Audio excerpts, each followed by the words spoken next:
Yes, a beautiful Friday night for high school football as Week 9 is officially upon us as we are getting set for West Delaware taking on the Maquoketa Cardinals as the West Delaware freshmen just concluded their unbeaten season here as they defeated Maquoketa 40-6. So Coach Bob Morris and his freshman team undefeated on the season. We'll catch up with him at halftime, but we have a varsity game coming up here before too long as West Delaware taking on Maquoketa. The Hawks 5-1 in district play, 6-2 overall. Maquoketa comes in 0-6 in district play, 0-8 overall. As the Hawks, with a win tonight, because of the game that happened last night, West Delaware, if they win tonight, they would be district champions as Davenport Assumption knocked off Marion last night in Davenport.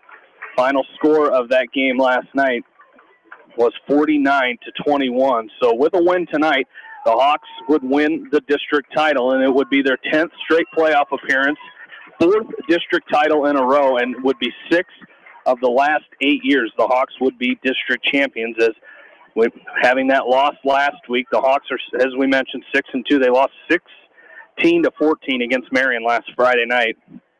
And again, the Hawks looking for their 23rd playoff appearance and that state title in 1991. And they're looking for that 10th straight playoff appearance as they have 3 sophomores, 18 juniors, and 17 seniors. It's senior night here tonight as well. So we can't forget about that. We'll list all the seniors before our night is done here. But that is the Hawks' 39-player roster. For head coach Doug Winkowich in his 14th season here at West Delaware, he's 114-36, and he's led the Hawks to the playoffs 10 times, looking to make it 11 here tonight. They had a runner-up finish in 2005 under Coach Winkowich. This is his 23rd season as a head coach, where he's 153-78. As he spent 9 years at Garner Hayfield before coming to West Delaware, graduate of Allison High School and Westmar College in Lamars. And his assistant coaches are Corey Coates, Luke Imsland, Brad Rubina, Matt Utah, Bill Lester, Brian Klaus, Mark Becker, Bob Morris, and John Warden. Getting set to take on the Maquoketa Cardinals as the Cardinals come in 0-8, 0-6 in district play. They lost 42-7 against Dubuque Wahlert last week. The Cardinals have been to the playoffs 8 times. Their last one coming back in 2015 for head coach Kevin Bowman in his 12th season at Maquoketa. He has a 56-60 record, and he's led the Cardinals to 6 trips to the playoffs and a quarterfinal round appearance in 2011. His assistant coaches are Bill Duffy, Ray Kavanaugh, Colton Feller, Josh Kobe, Aaron Klaus, Paul Koob, Brad Mangler, and Brendan Schott. And the last meeting between these two teams was last year, October 21st, 2016. The Hawks defeated the Cardinals 63-28 in Maquoketa. We'll take a break. We'll come back. John Swisher will have the head coach of the West Delaware Hawks, Doug Winkowich, right after this as the West Delaware football pregame show rolls on right after this from KMCH Sports.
Back into the West Delaware football pregame show. Jamie Vaskey back along with you as we take a look at our area games and district standings from around the area. As we start with our area online and playback game of the week going on right now on KMCH.com with Kevin Shookman and Dan McClain. It's a big one. Maquoketa Valley at Bellevue tonight. District playoff spot on the line tonight. Obviously, one of those two teams could get a wild card draw out of that, but you're just better off winning that game as Maquoketa Valley, 7-1 overall, 5-1 in district play, as is Bellevue. They're also 7-1, 5-1, so a big game for our area online and playback game of the week at Bellevue tonight, Maquoketa Valley at Bellevue, as West Branch leads that district. They are undefeated at 8-0 and 6-0 in district play. Western Dubuque is hosting Dubuque Hempstead tonight as the Bobcats are 4-4 overall, 1-3 in district play. Hempstead is 3-5 overall and 1-3 in district play. So Bobcats need a win there tonight as well. Independence is hosting Decorah as Independence is 4-5 overall, 3-3 in district play as they're in Class 3A District 3. Decorah looking to win tonight. They're looking for a wild card spot as they would be that team on the brink after tonight, as they are 6-2 overall, 4-2 in district play. Cedar Rapids Xavier leads that district with an 8-0 record, 6-0 in district play. Right behind them is Waverly Shellrock, who's 7-1 overall, 5-1 in district play. Beckman is at O-line tonight as the Blazers looking to win another match here tonight, as Beckman 4-4 overall, 3-3 in district play. Waterloo Columbus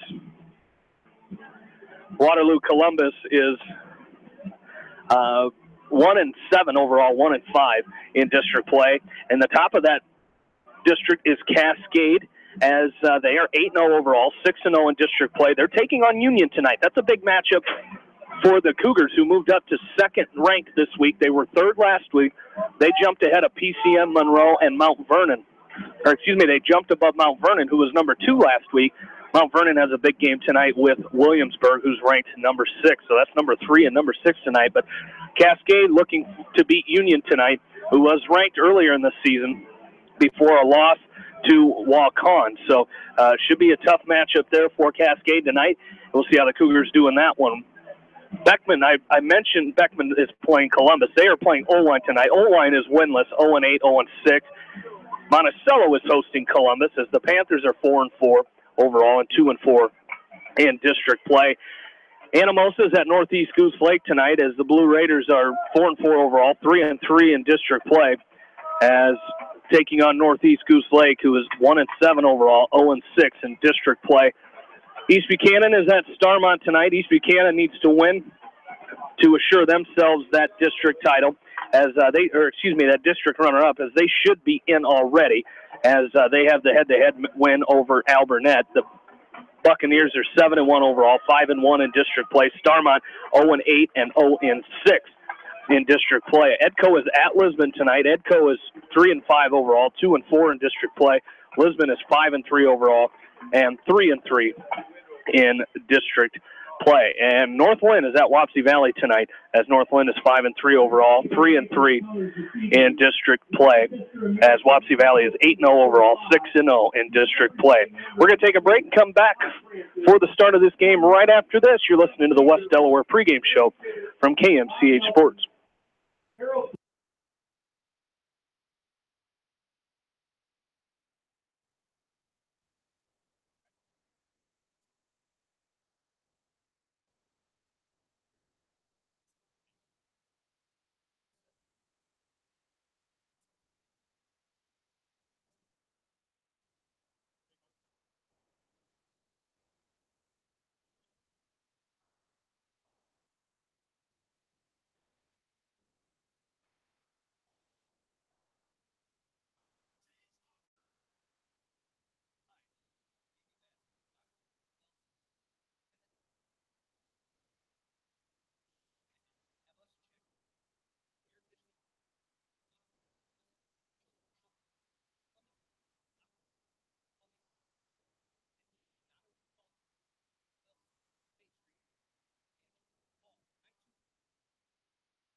Back into Brownfield, a few minutes away from getting this one underway as we take a look at our rankings this week in Class 4A. In Class 4A, Iowa City West is your new team. New number 1 team as West Des Moines Dowling was upset last week. They dropped to number 2. West Des Moines Valley is number 3. In Class 3A, the Hawks drop out of the rankings this week. Top of Class 3A is Cedar Rapids Xavier, Dallas Center, Grimes, Solon, and Pella. Class 2A, Cascade is number 2. They moved up from 3 last week. In number 1 team is Boyden Hull, Rock Valley, PCM Monroe, and Mount Vernon. Behind them at number 3, Class 1A, West Lyon, Van Meter, and Iowa City Regina are your top 3. Maquoketa Valley received some votes this week for the rankings. In Class A, East Buchanan still in at number 10, right behind Wapsie Valley, but West Sioux, Hudson, and Southwest Valley are your top 3 ranked teams in Class A. As before we get this thing going, let's go down to Bill Logan on the West. I don't think Bill's hooked up right now, so he's got his radio out. We'll talk to him before we come back. We'll take another break and come back with the start of this game as it is senior night. We're about to introduce them as well. We'll come back with the start of this game right after this. You've been listening to the West Delaware Football Pregame Show right here from KMCH Sports.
West Delaware football is on the air from beautiful and historic Brownfield in Manchester, Iowa. It's the West Delaware Hawks and the Maquoketa Cardinals. Good evening, everybody. Along with Aaron Plain and Bill Logan, this is Jamie Vasky. And Aaron, it's already week 9 of the 2017 season, and the Hawks trying to bounce back after that heartbreaking loss against Marion last week. But they got to feel good knowing that a win tonight, and they have the district title again. Yeah, and they got a little help last night from Davenport Assumption. You know, Assumption took care of Marion last night, 49-21. So it all sets up perfectly for the Hawks. Get the win tonight, and you're district champs again. And it's against a team in Maquoketa who's coming in here winless on the season. Is only averaging 8 or 9 points a game. Their quarterback is out tonight. So it sets up for what should be a pretty good celebration for the West Delaware Hawks. As they're announcing the seniors, and while they do that, we'll head down to the third member of our broadcast team down on the West Delaware sideline. Apparently didn't get the memo about the dress code tonight with his Dodgers blue shirt on. But Bill Logan down on the sideline, and Bill, again, Coach Wink mentioned it. You're playing against a winless team. You still have to come out and play football. Well, and they do. Maquoketa's got nothing to lose tonight. You're going to see, if they've got any exotic plays in the playbook, you're going to see every one of them tonight.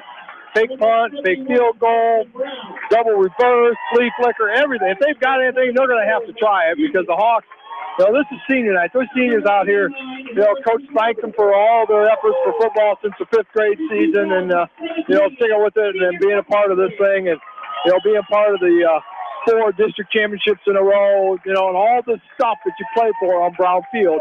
Last regular season game for these seniors, and they are fired up.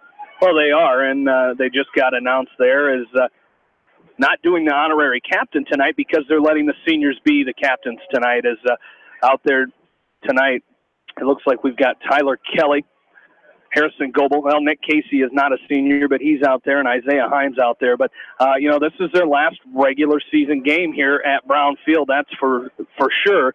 But, again, need to win tonight and hopefully get another game back here on Brownfield. Yeah, and the nice part about it is they don't want this to be their last game on Brown Field. It'll be the last regular season game. You know, they just come out here, take care of business tonight, and then we'll see about 2 o'clock tomorrow morning. You know, hopefully who we get to have face right here on Brown Field next week. And then another thing I wanted to ask, we're going to keep track of tonight is Tyler Kelly looking to break some records tonight. As he did break one last week as he holds the career receptions record at West Delaware. After last week, he has 77. The old record was 76. But looking to break the career receiving yards record as he trails only Ben Lechtenberg in that department. So it could be a big senior night for Tyler Kelly. Yeah, and those things, you know, those are all nice things. But, you know, the only thing these guys are focused on right now, you know, is putting up some points on that board. You know, and hopefully, you know, you're playing an 0-8 team, you know, and hopefully the score gets up and up and up. But get your programs out because every one of these kids wants to get out here and play the last regular season game. You know, some of these kids, their senior night, this might be the only time they get to play on Brown Field the rest of this year. You know, so they want to go out, want to make a memory. That's what they're talking about is making memories. And that's about all we want to talk to you about tonight. Is I'm going to shut you off for the rest of the night. No. We got another memory here. Yeah.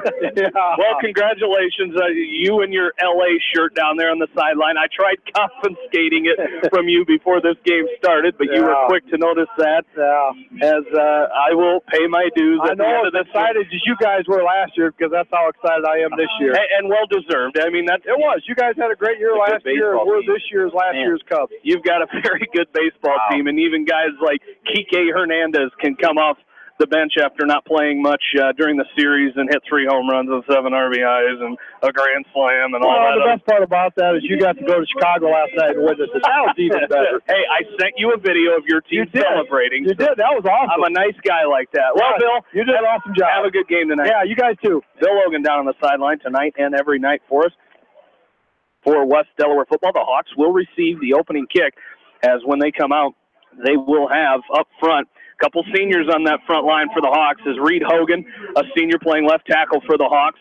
Bryce Tucker, he's the left guard. He's a junior. Isaiah Himes, another senior up front for the Hawks. Cody Wanger getting the start at right guard tonight, and Hunter Zeezer, another senior up front for the Hawks. Receiving corps has a couple of seniors as well. Tyler Kelly, we mentioned him. He's a senior. Cabron Cook, the other senior wideout for the Hawks, playing in his last regular season game here at Brown Field. Mitchell Mangold, Logan Wynn, and the running back is Caleb Curley behind junior quarterback Nick Casey. As we'll set the Maquoketa defense in just a second, as kicking off for them is going to be Luke Brame, as the Hawks will be deep to receive this, and they're going to go with an onside kick right away. Let's go. The Hawks are going to have to get on it. I don't think they did. Maquoketa says they have it, and they do. The Cardinals recovered the onside kick. So just as we read the Hawks offense, we're going to have to read the Hawks defense, as they're going to come onto the field first, as we're underway at 7:27 here tonight. And the Hawks will take the field on defense. So we'll have to flip things around here. Well, and Bill talked about it. He said if they're going to do any kind of exotics or any kind of trickeration, it's going to be tonight. And right off the bat, Maquoketa does it. So they'll come set offensively, as Aaron mentioned, their quarterback out. So it's going to be Ryan Grunwald, the quarterback tonight, as they're going to send a man in motion. They give it to him across the right side. And Grant Morris comes and meets him at the line, as they gave it that time to Arvin Neff. And he's dropped in the backfield for a loss, as Grant Morris came up. As Morris, the leading tackler for the Hawks, he has 47.5 tackles on the season. That's going to be a loss of 2. So the Cardinals will have it at their own 49-yard line. Game just underway, no score, as Grunwald comes back under center. Isaac Christ, the back next to him. As Grunwald, again, the backup, he's been playing running back this season, as he looks to pass on 2nd down and 12. He's under pressure, and he's running for his life, and he's going to throw it away. He was looking for Christ out there. He was under pressure, as it was Harrison Goebel who was there. Goebel, one of the seniors up front for the Hawks, along with Justin Brown, another senior, Matt Wickman, and Jordan Brees. Linebackers are Grant Morris, Jared Helly, and Logan Wynn.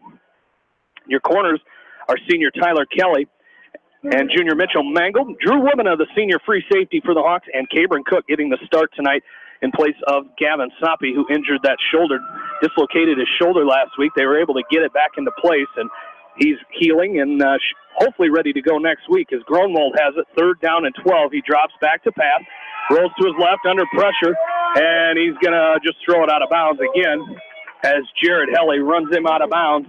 And it's going to be 4th down and 12. It looks like the Cardinals will have to punt. And when they do punt, we mentioned the Hawk offense. Defensively for the Cardinals up front, Zach Gavin, Isaac Chris, Dixie Solomon, and Taven Rich. Linebackers are Abe Mickle, Bryce Hansen, and Zach Scarr.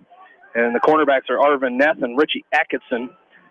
And the safeties are Blaze Luna and Hunter Christ. As back to punt for the Cardinals is Luke Brame. And his punt is away, a spiraling punt. The Hawks are going to have to get away from it.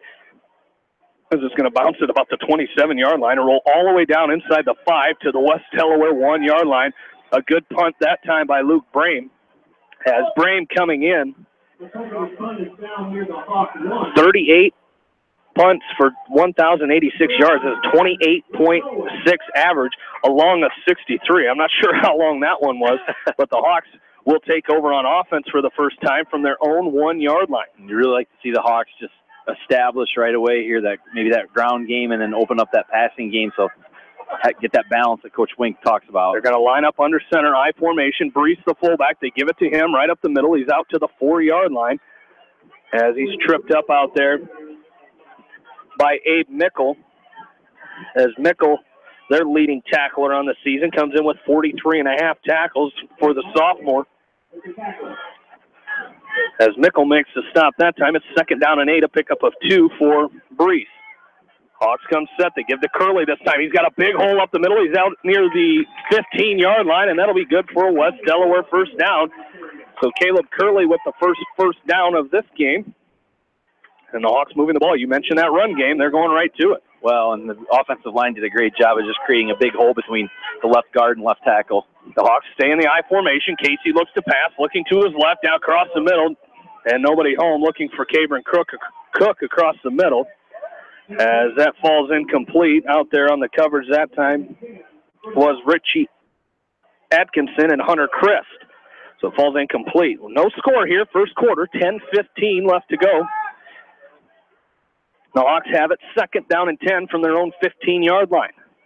Casey comes set under center. They give us to Brees up the middle. He's got a hole at the 20, 25, 30. Still on his feet. He breaks a tackle at the 40, and he's out to the 49-yard line of West Delaware, and that's a big first down for Jordan Brees. Yeah, and Jordan did a nice job. He found the hole, and he got tripped up a little bit there at the line of scrimmage, but kept his feet and rumbled forward and just did a nice job bringing the ball to about midfield, and Hawks are in business here. Hawks come set, I formation once again. Casey to pass. He finds Tyler Kelly as incomplete pass. Is Arvin Ness there on the coverage as Kelly went up one-handed, and as he was going out of bounds, he kind of tossed it and right into the hands of Arvin Ness, but it's going to be incomplete. Unfortunately, Ness was standing out of bounds. That would have been, it was an interception, but he was out of bounds. 2nd and 10 from the 49 of West Delaware. As the Hawks give to Curley up the middle, and he's met right at midfield. As coming up and making the stop for the Cardinals. Defensively that time was Bryce Hansen. And it'll be 3rd down and 9 here for the Hawks as they have it right at midfield. As they will line up in the I formation once again. Under center is Casey. As he will pass, looks to his left, across the middle. He's got Cabron Cook, a nice catch. He's got it at the 30, 25-20, a 50-yard touchdown pass from Nick Casey to Cabron Cook. As for Cook, his 6th touchdown of the season, and the Hawks go up 6-0. Well, Cabron did a nice job of going up in traffic there, and the ball was, if Cabron's not 6 feet 4, the ball's going to sail over his head, but he did a nice job of going up, snatching it down, and taking it in for the touchdown. So puts the Hawks up early here, 6-0. Caleb Beer on for the extra point. It's good. 7-0 Hawks lead as Caleb Curley now 29 of 32 in the extra point department. Hawks lead 7-0, and we're back after this from KMCH Sports.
Back into Brownfield. Hawks lead 7-0. Mitchell Mangold kicks this one away. It's taken by Ryan Grunwald at his own 15-yard line.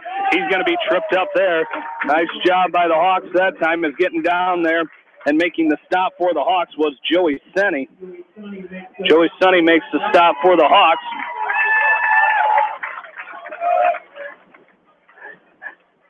As it'll be 1st and 10 for Maquoketa. And the Hawks, Gene, on that touchdown drive, 7 plays, 99 yards, started at their own 1.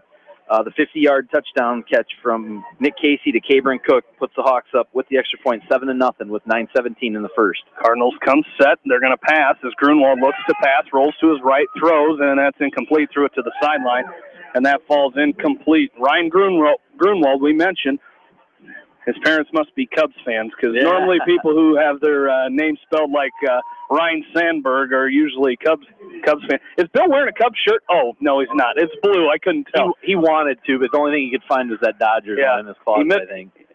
They scrambled up the letter C and made an LA out of it. As we're 2nd down and 10 here for the Cardinals. Hawks up 7-0. 9:12 left to go. Grunwald looks to pass again. He throws it. It's going to be caught out there by Arvin Ness, but he's dropped immediately by Drew Woodman. It's a gain of about 6 yards there for the Cardinals. But Grunwald coming in, not a lot of stats. 6 for 14 for 51 yards, no touchdowns, and 1 interception. He was one of their leading rushers. Their leading rusher. He had 89 carries for 245 yards and 4 touchdowns, but their starting quarterback, Nick Alinger, injured, so he is not playing. It's 3rd down and 4 for the Cardinals. They have it at their own 29-yard line. Grunwald looks to pass again, throws to his right, and he overshoots his intended receiver, looking for Arvin Ness over there once again. As Drew Woodman out there on the coverage again, and it'll be 4th down and 4 for the Cardinals. And as Bill mentioned, Aaron, and we've already seen it with the onside kick, you got to be careful of fake punts here, especially on a 4th and 4. They're at their own 29-yard line. Yeah, as it's going to be Bream to punt, a high snap, but he comes down with it. He spirals it straight up in the air. As fair catch called for by Mitchell Mangold at the West Delaware 45, and that's where the Hawks will start with it, 1st and 10. Yeah, if you're a West Delaware fan, you got to like your odds tonight, especially when the Hawks are on defense. As you said, Grunwald's only thrown 14 passes, so you're really hoping the Hawks can pin their ears back tonight and come after him. So 1st and 10 for the Hawks from their own 45-yard line as Nick Casey leads this team back onto the field. Now they're going to go set with the pistol formation. They've got 3 receivers to the left, 1 here on the near side as they go left to right. As Casey's going to pass, he's looking to the sideline. He's got Tyler Kelly out there, and Kelly has a nice game down into Maquoketa territory to the Maquoketa 43-yard line. As we mentioned, that'll be enough for a 1st down, but as we mentioned, Tyler Kelly chasing some records here tonight, chasing Ben Lechtenberg's career receiving yards record as it's 1st and 10 for the Hawks. They hand off to Curley up the middle. He trucks his way over 1. He's down to the 35-yard line. Nice carry there for Caleb Curley. And just a nice job of bulldozing his way through that line of scrimmage. Looked like he was going to get dropped. He was dragging a Maquoketa Cardinal defender with him for about half the carry. So nice job by Curley of picking up 7 yards there and putting the Hawks in a 2nd short. As it's at the 36-yard line of Maquoketa. As Casey drops back, he looks to pass, pump fake, and he throws down. It's going to get down as he was hit as he threw. As coming up and providing the pressure that time for the Cardinals was one of the linemen. That was Isaac Christ.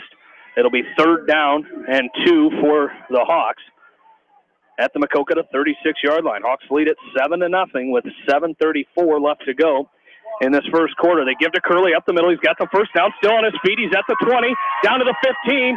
He's going to go into the end zone for the touchdown. 36 yards for the touchdown for Caleb Curley. And for Curley, that is his 12th rushing touchdown of the season. And the Hawks go up 13-0 here with 7:25 left to go in this 1st quarter. Yeah, Caleb did a nice job there just finding the hole between the left guard and left tackle, and then he just kind of strung it to the far sideline and scampered in for the good touchdown, and Hawks up now 13-0. Caleb Zier on for the extra point. As we're getting hit with Tootsie Rolls, the kick is up. It is good. Hawks lead 14-0 over Maquoketa with 7:25 left to go in the first quarter, and we'll take a break and come back. You're listening to West Delaware football from KMCH Sports.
Back into Brown Field, and Isaac Christ with the return that time for the Cardinals, and he was hit hard that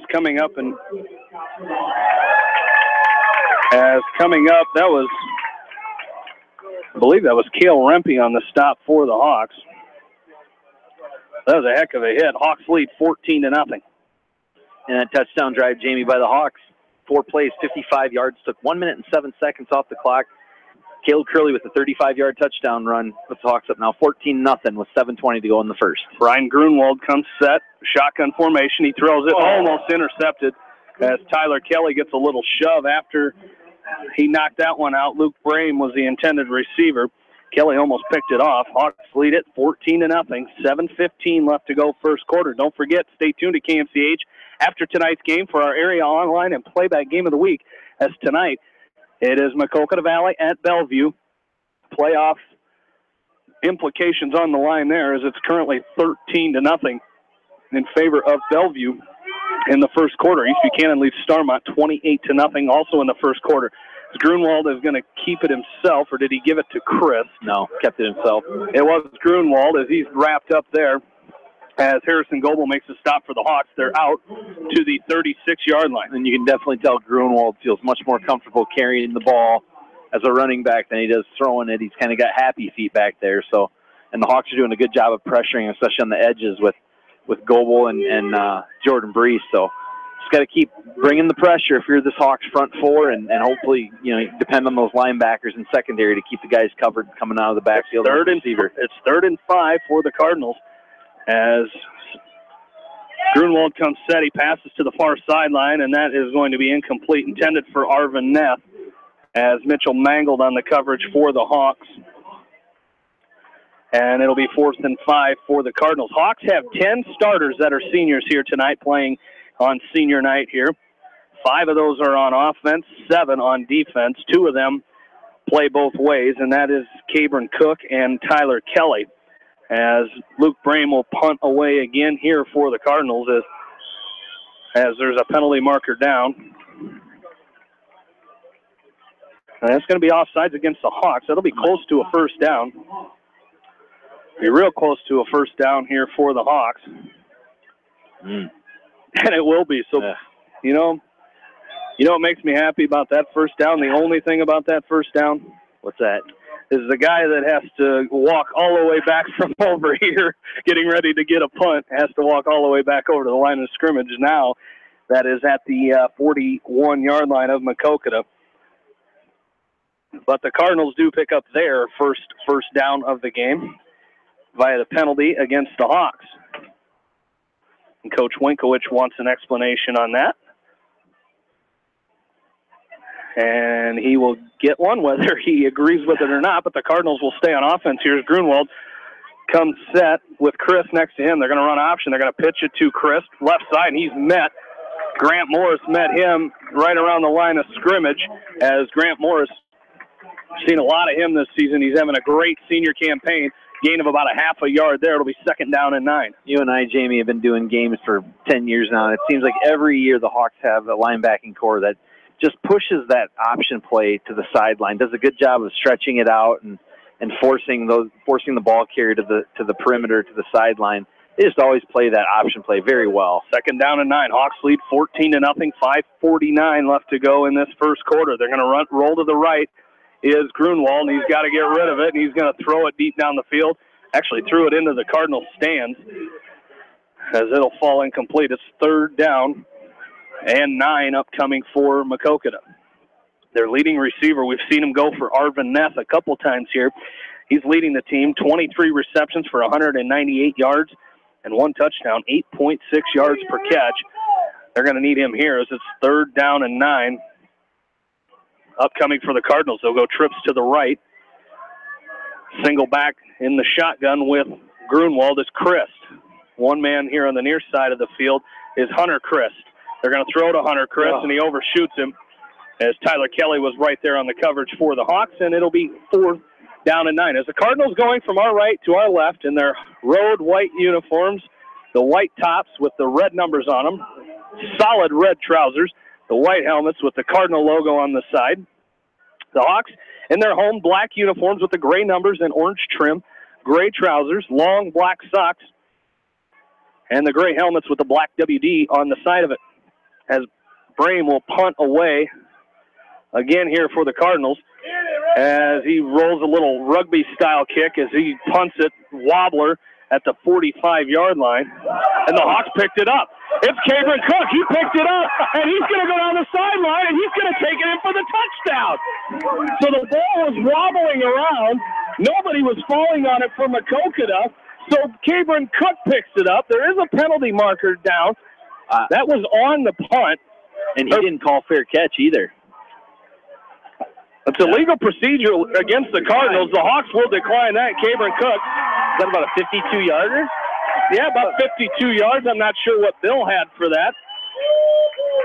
52. Bill's okay with that. Call it 52. Punt return. The first punt return of the season for a touchdown for the Hawks. And they go up 20-0 here with 5:16 left to go in this first quarter. Well, it was a good play by Cook. The ball started carrying back to the West Delaware side or the Maquoketa side of the field. He caught it, and he realized nobody had touched him. He didn't call fair catch or anything. He just scampered in for the touchdown. Caleb Veer's extra point is up and good. Hawks lead 21-0. We'll take a break and come back. You're listening to West Delaware football from KMCH Sports.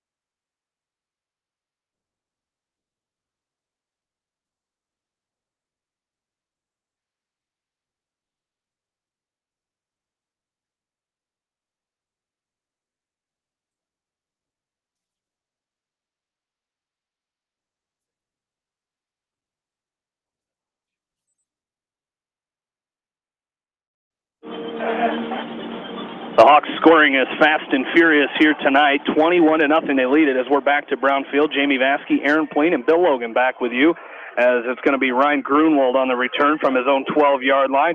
And the ball's on the ground, and the Hawks will fall on it. Hawks recover as it's recovered by Drew Wobena. So a bunch of the Hawks seniors getting in on the action tonight as Wobena picks this one up, and the Hawks will take over 1st and 10 from the Maquoketa. Looks like 26-yard line. We'll see where they spot it, Aaron, while you give us that drive summary. Absolutely, Jamie. Well, there wasn't really much of a drive, was there? It was a punt return, wasn't it? Yeah, it was an awkward one. Well, they're going to say, are they going to call him down? Oh. They may say he was down there. Wow. Or they're going to say Maquoketa recovered the fumble. They're going to have to. It's going to have to say he was down because the Hawks fell on it from their own 26-yard line. Hawks leading 21-0. 5:09 left to go. First quarter. Trips to the left for the Cardinals as they go right to left. As Grunwald comes set, shotgun formation. He fakes to the right. Now he's at the left. Now he's going to throw to the right. He's got Chris, and he's going to be run down by Logan Wynn right around the line of scrimmage. Nice pursuit that time by Wynn, one of the Hawk juniors. Makes the stop there for a loss. It'll be 2nd down and 11 for the Cardinals. And that touchdown drive, Jamie, 52-yard punt return by Caber Cook with the extra point puts the Hawks up now 21-0 with 5:02 to go in this first quarter. So 2nd down and 11 upcoming for the Cardinals after that loss. Maquoketa Valley has closed the gap with Bellevue. It's now 13-7. Bellevue is leading. Shotgun formation. They hand off to Christ, and he's wrapped up in the immediately as coming up and making the stop for the Hawks. I believe that was Matt Wickman. Yes, it was, as Wickman makes the stop for another loss. As it'll be 3rd down and about 14 yards upcoming for the Cardinals. So 3rd and long. They're back to their own 23-yard line. And it almost feels like the Hawks are taking out their frustrations from last week's game against Marion on Maquoketa tonight here, Jamie.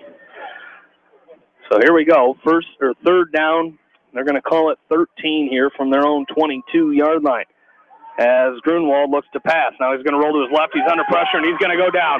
Coming up and making the stop, I believe it was Jared Helly. It was. Helly makes the sack for the Hawks.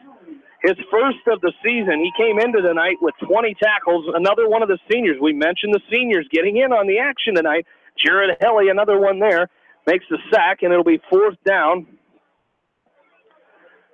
And they're all the way back to the 12-yard line. So that's a loss of 11. About 24 yards it'll be here for the Cardinals as they will punt it away. Brame stands in his own end zone. He gets it away. Spiraling punt. And Mangold calls for the fair catch at the 36-yard line of Maquoketa, and that's where the Hawks take over, 1st and 10, leading 21-0. So the Hawks rolling here as Maquoketa will turn it over on the punt, and the Hawk offense will come back to the line here.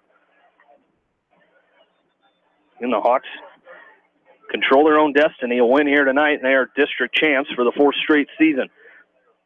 Pistol formation. Casey looks to pass. He throws to the left side. There's Tyler Kelly again. He's got it at the 20. Still on his feet. Or at the 30, excuse me, down to the 20-yard line. Nice catch there by Kelly. As he's got enough for the West Delaware 1st down. 3rd through the air for the Hawks. As Scar makes the stop there. Zach Scar makes the stop. They've got it at the Maquoketa 20-yard line, leading 21-0. Penalty marker is thrown here. Looks like offsides against the Hawks. That's what the call is. So that'll be the Hawks' 2nd penalty of the ball game. They've had 1 on offense, 1 on defense now. As I don't know if someone was lined up.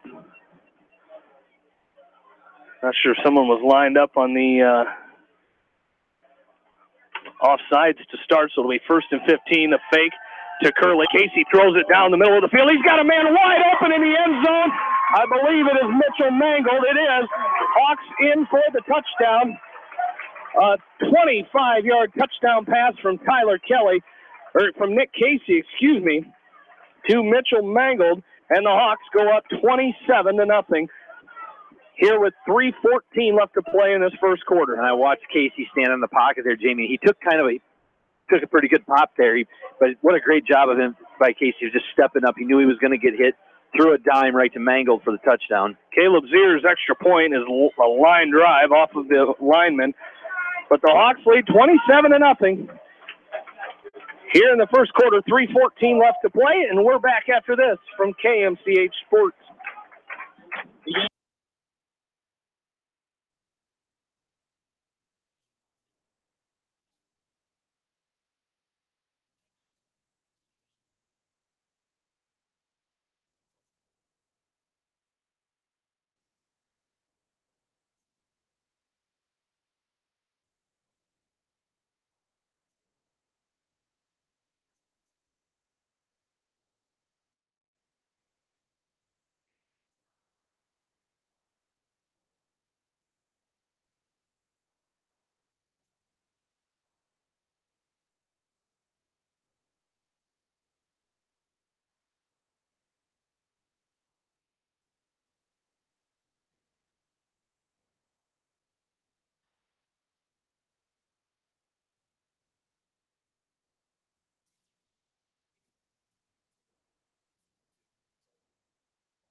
Isaac Chris returns this Mitchell mangled kick, and he's finally going to be brought down. Jordan Brees chased him down all the way up to the 34-yard line. That's where the Cardinals will start with it, 1st and 10. And that touchdown drive, Jamie, by the Hawks, 25-yard two plays, 36 yards, took 30 seconds off the clock. Nick Casey to Mitchell Mangold for the 25-yard touchdown pass. The Hawks did miss the extra point, but nonetheless, the Hawks are up 27-0 here with 3:05 to go in the first quarter. And Maquoketa wants a timeout. We'll keep it right here. Their first of this first half. As with 3:05 left to go, the Cardinals take their first timeout here. And while we've got this timeout, let's talk about the West Delaware seniors, as it is senior night here tonight. 16 of them on this roster here for the Hawks. As it is going to be seniors for the Hawks: John Redingus, Zach Grabe, Tyler Kelly, Cabron Cook, Drew Wobena, Caleb Zier, Jared Helly, Grant Morris, Reed Hogan, Isaiah Himes, Hunter Zeezer, Dunstan Warner, Dylan Linderwell, Justin Brown, Max Cheezick, and Harrison Goebel. Of course, the band members for the Hawks, also some of the seniors for the band members. We can hear them playing in the background now. They will also perform for the final time here at Brown Field tonight at halftime. And they are Bailey Beckman, Owen Breitfelder, Noah Crumpton, who just concluded a great cross-country career last night, Emily LaRosa, Ben Litter, the same on the cross-country, Daniel Meisner, Justin Meister, Brianna Rogers, Alex Schultz, Holden Smith, Tristan Volker, Caleb Zier, and Alex Zumbaugh. As the Grunwald is going to complete a pass as we bring you back here out of the timeout, and that's going to be good for a first down, as the Cardinals with their second first down here, as Drew Wobena made the stop, but they're out to their own 47-yard line. Nice little pass play there. As gain of 13 on that pass play from Grunwald to Arvin Neff. Two receivers each way as Grunwald comes set, shotgun formation. He rolls to his right. He's going to run it. It's a design run as Jordan Brees chases him out of bounds. He, I think, got back to the line of scrimmage as the chain gang scurries out of the way over there. As I believe everybody is all right over there. As there's the other chain member, as they had, like I said, had to scurry out of the way over there. But they're back, second down and 10, no gain on that play. Hawks up 27-0, 2:32 left to go, first quarter. As Grunwald comes set, shotgun formation. They hand off to Isaac Christ up the middle, and he's met. Grant Morris wraps him up. Harrison Goebel comes in to help out as well, but Chris goes nowhere on that one. He gained a yard. It'll be 3rd down and 9. 3rd and 9 for the Cardinals. So this Hawk defense doing a great job again. The Cardinals are up to their own 48-yard line. And just not a lot of room for the Maquoketa offense to operate in terms of running the football, and throwing it hasn't been much better. So here we go, 3rd and 9. Grunwald, shotgun formation, 2-by-2 set for the receivers as he looks to pass. And he's hit as he throws and almost intercepted. Cabron Cook came up as Justin Brown made the hit on Grunwald as he was throwing that ball. Hit him hard, too, and drove him into the ground. 4th down and 9 upcoming for the Cardinals as Cabron Cook, looking for his 4th interception of the year. He dove for that one, but it fell to the ground as the Cardinals will punt it away here. As Drew Wobena and Mitchell Mangold. No, here we go. There's the fake, and he's going to run it, is Brame, and he's dropped short of the first down. He crossed midfield to the West Delaware 49, where he was brought down there by Justin Brown. And a turnover on downs there for the Cardinals. And the Hawks take over 1st and 10 at their own 49-yard line. Yeah, and you just could kind of sense that something was coming there. And when Brame kind of moved up from being 10 or 15 yards back on the punt, you could tell he was going to do something, and Hawks did a good job, though, stopping it. Three receivers to the left. Casey looks to pass. He's going across the middle. He's got Tyler Kelly across the middle. He's got it down near the 30-yard line. He's going to be brought down there.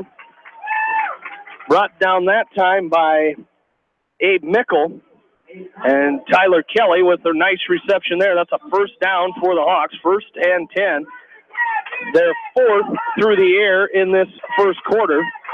As when we get done with this first quarter, we'll have Bill add up Tyler Kelly's yards here as he's going to get another attempt here. He's going to be real close to the record here before this first quarter's over as he's down to the 10-yard line is Tyler Kelly. Another first down. It'll be 1st and goal for the Hawks. Tyler Kelly, again, they're going to him. I think the coaching staff knows that Kelly's working on a record here tonight. Well, and we've seen all year, Jamie, that anytime Tyler Kelly wants to get open, he can do it. And he's just done a great job. As Casey looks to pass again, he's looking for Kelly in the end zone. Touchdown, West Delaware. Tyler Kelly in for the touchdown for the Hawks from 10 yards out, and they go up 33-0. Yeah, just a nice job.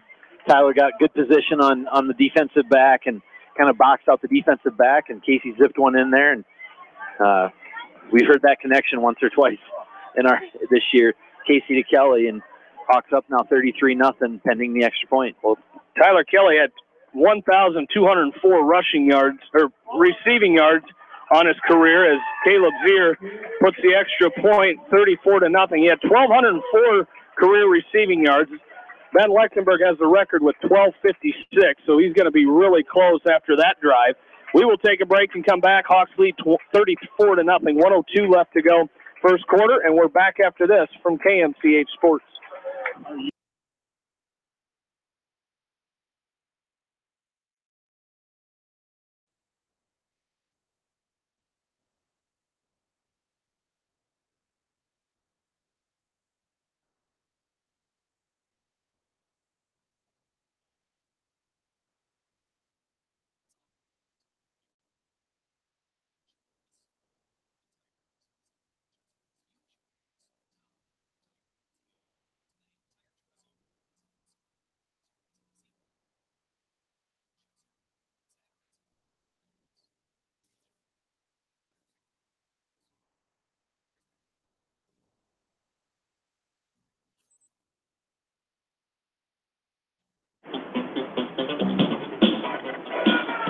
Tyler Kelly, after that drive, he has 74 yards on the night, which is good for the record. As we'll bring it back here, Arvin Neff on the return for the Cardinals. He's out to the 35-yard line. With 74, Tyler Kelly, as we mentioned, he was only 52 yards away from the record, and he has passed it with 74. So Tyler Kelly is now West Delaware's all-time leading receiving yards. He had the record for receptions with 77, passing Ben Lechtenberg last week, and he passes Ben Lechtenberg tonight for the most receiving yards all time. So congratulations to Tyler Kelly. We've seen him have a heck of a career here at West Delaware Air, and he's going to be a part of, be playing on his third straight district title team. If they can win here tonight, they hand off to Chris. Jordan Brees wraps him up long enough for the rest of the Hawks to come in and finish him off. And that touchdown drive, Jamie, that you were talking about, 3 plays, 51 yards, all 3 plays, passes to Tyler Kelly. The third one, though, was the big one, the 10-yard touchdown catch. Took 43 seconds off the clock. With the extra point, puts the Hawks up now 34-0 as the first quarter winds down here. As that's a loss of 4 on the play. On the run by Christ. It'll be 2nd down and 14. 20 seconds remaining in this first quarter. Hawks up 34-0. Excuse me. Quick pass to the left side, and Grunwald overthrew him. He was looking to Hunter Christ on the sideline. Tyler Kelly there on the coverage for the Hawks, and there's 12 seconds remaining in this first quarter.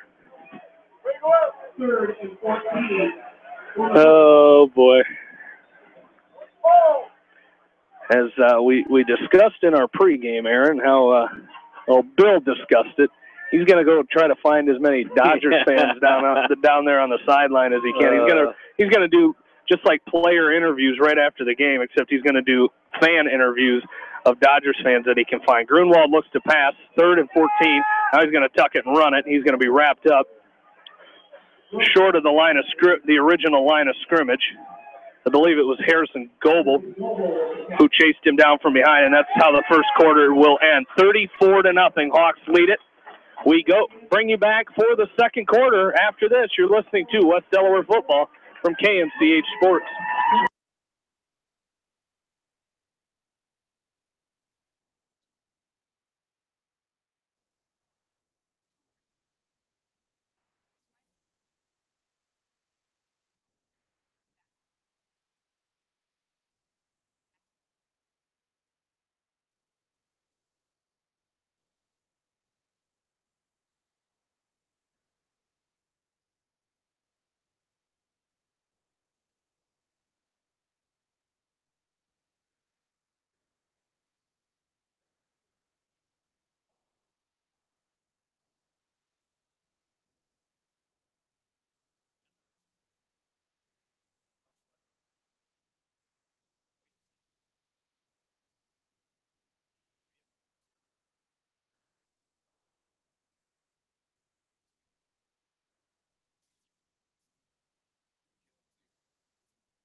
Back into Brown Field, along with in-studio producer Ashley Bramey, Jamie Vasky, Aaron Plain, and Bill Logan back with you. A sidewinding punt. This one's going to go out of bounds.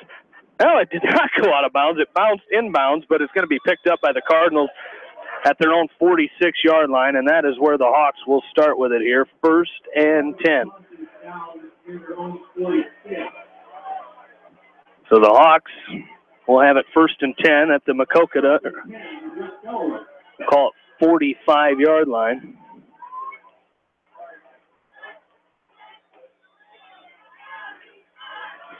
And we'll see what the Hawks come out with here. So we're going to try to get some, try to update some scores, but they're going to give to Curley 1st and 10. He's got it at the 40, 35, 30, still on his feet, and he's finally run out of bounds. Abe Mickle brings him down. And it's going to be enough for a West Delaware first down. So the Hawks pick up another first down. They're 4th on the ground here in this first half as we're just underway. Second quarter, Hawks lead 34-0. And Casey comes set again. Quick pass left side. This is Kelly. He's got it at the 30. He's down inside the 25, down to the 20-yard line. He's going to be brought down that time by Richie Atkinson. And that's going to be a gain of about 6 yards there for the Hawks. It'll be 2nd down and 4.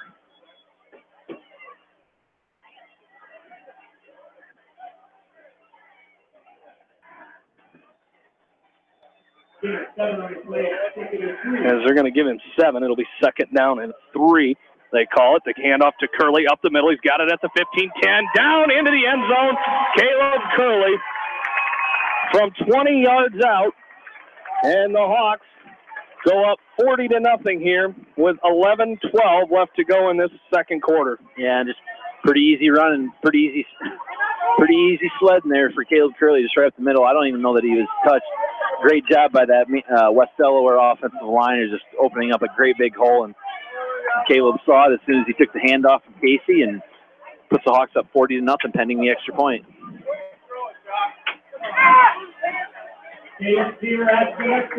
Caleb Zier's extra point is up and good. Hawks lead 41-0.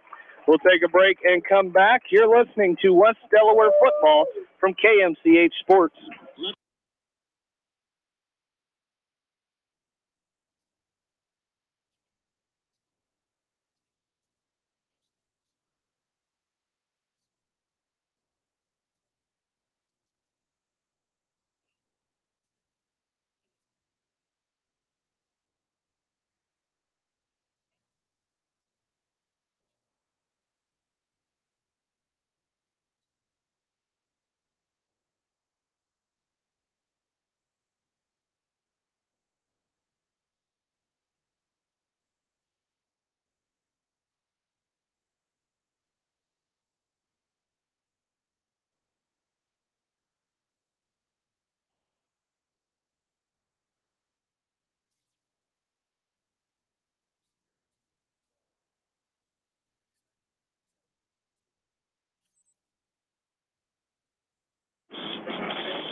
Back into Brownfield, Hawks lead 41-0, 11-12 left to go in this first half.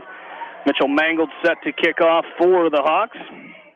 His kick is away, and it's going to be Grunwald on the return, and he's met that time as coming up and making the stop was Cale Rempe. So Rempe makes another stop there. That was not Grunwald, that was Connor Becker on that return, and the Cardinals bring it out to their own 33-yard line. And that last touchdown drive, Jamie, by the Hawks, 3 plays, 45 yards after the short punt. Caleb Curley with his second touchdown run of the night. This one, 20 yards, took 37 seconds off the clock, puts the Hawks up 41-0 with 11 minutes to go in the second quarter. Grunwald comes set. He looks to pass. Left side, it's thrown, and it's going to be incomplete, as Logan Wynn was all over the intended receiver that time, as he was looking for Luke Brame. Brame couldn't come up with it, and it's going to be incomplete. Second down and 10. Hawks lead 41-0, 11 minutes remaining in this second quarter. And the Maquoketa offense comes back to work here. 2-by-2 set, shotgun formation for Grunwald. As right tackle moved early, as that was Taven Rich. And that'll be a legal procedure and a penalty against the Cardinals. And Hawks certainly don't need any extra help tonight, but this has been, I think, the dominant, and I don't think you can stress the word dominant enough, type of performance I think Coach Wink was hoping the Hawks would come out with tonight, and we're just early in the second quarter. Well, talking to a few of the players, they were going to be angry after last week, and they're showing that here as Grunwald rolls right, and he overshoots everybody. Logan Wynn was there, almost threw it to Logan Wynn. He was intended for Arvin Neff, but incomplete, and it'll bring up 3rd down and 15. And you could see Logan reading Grunwald's eyes the whole time. He cut over from his linebacker position and cut in front. And had Grunwald thrown that ball on the line and thrown it to Neff, it wouldn't have got to Neff. Wynn would have picked it off and probably taken it in for the touchdown. Shotgun formation, 3rd and 15 for Maquoketa. 3 receivers to the right, 1 to the left. Grunwald, shotgun formation. Next to him is Isaac Christ. Pressure coming. He has to throw it away quick, and nobody home. I think they had a screen set up. And Harrison Goebel, Harrison's going to help him up, but he took a shot again as he was getting rid of that ball. And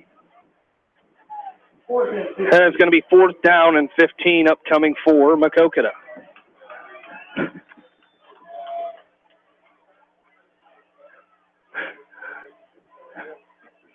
As Luke Brame looks to punt, a spiraling punt.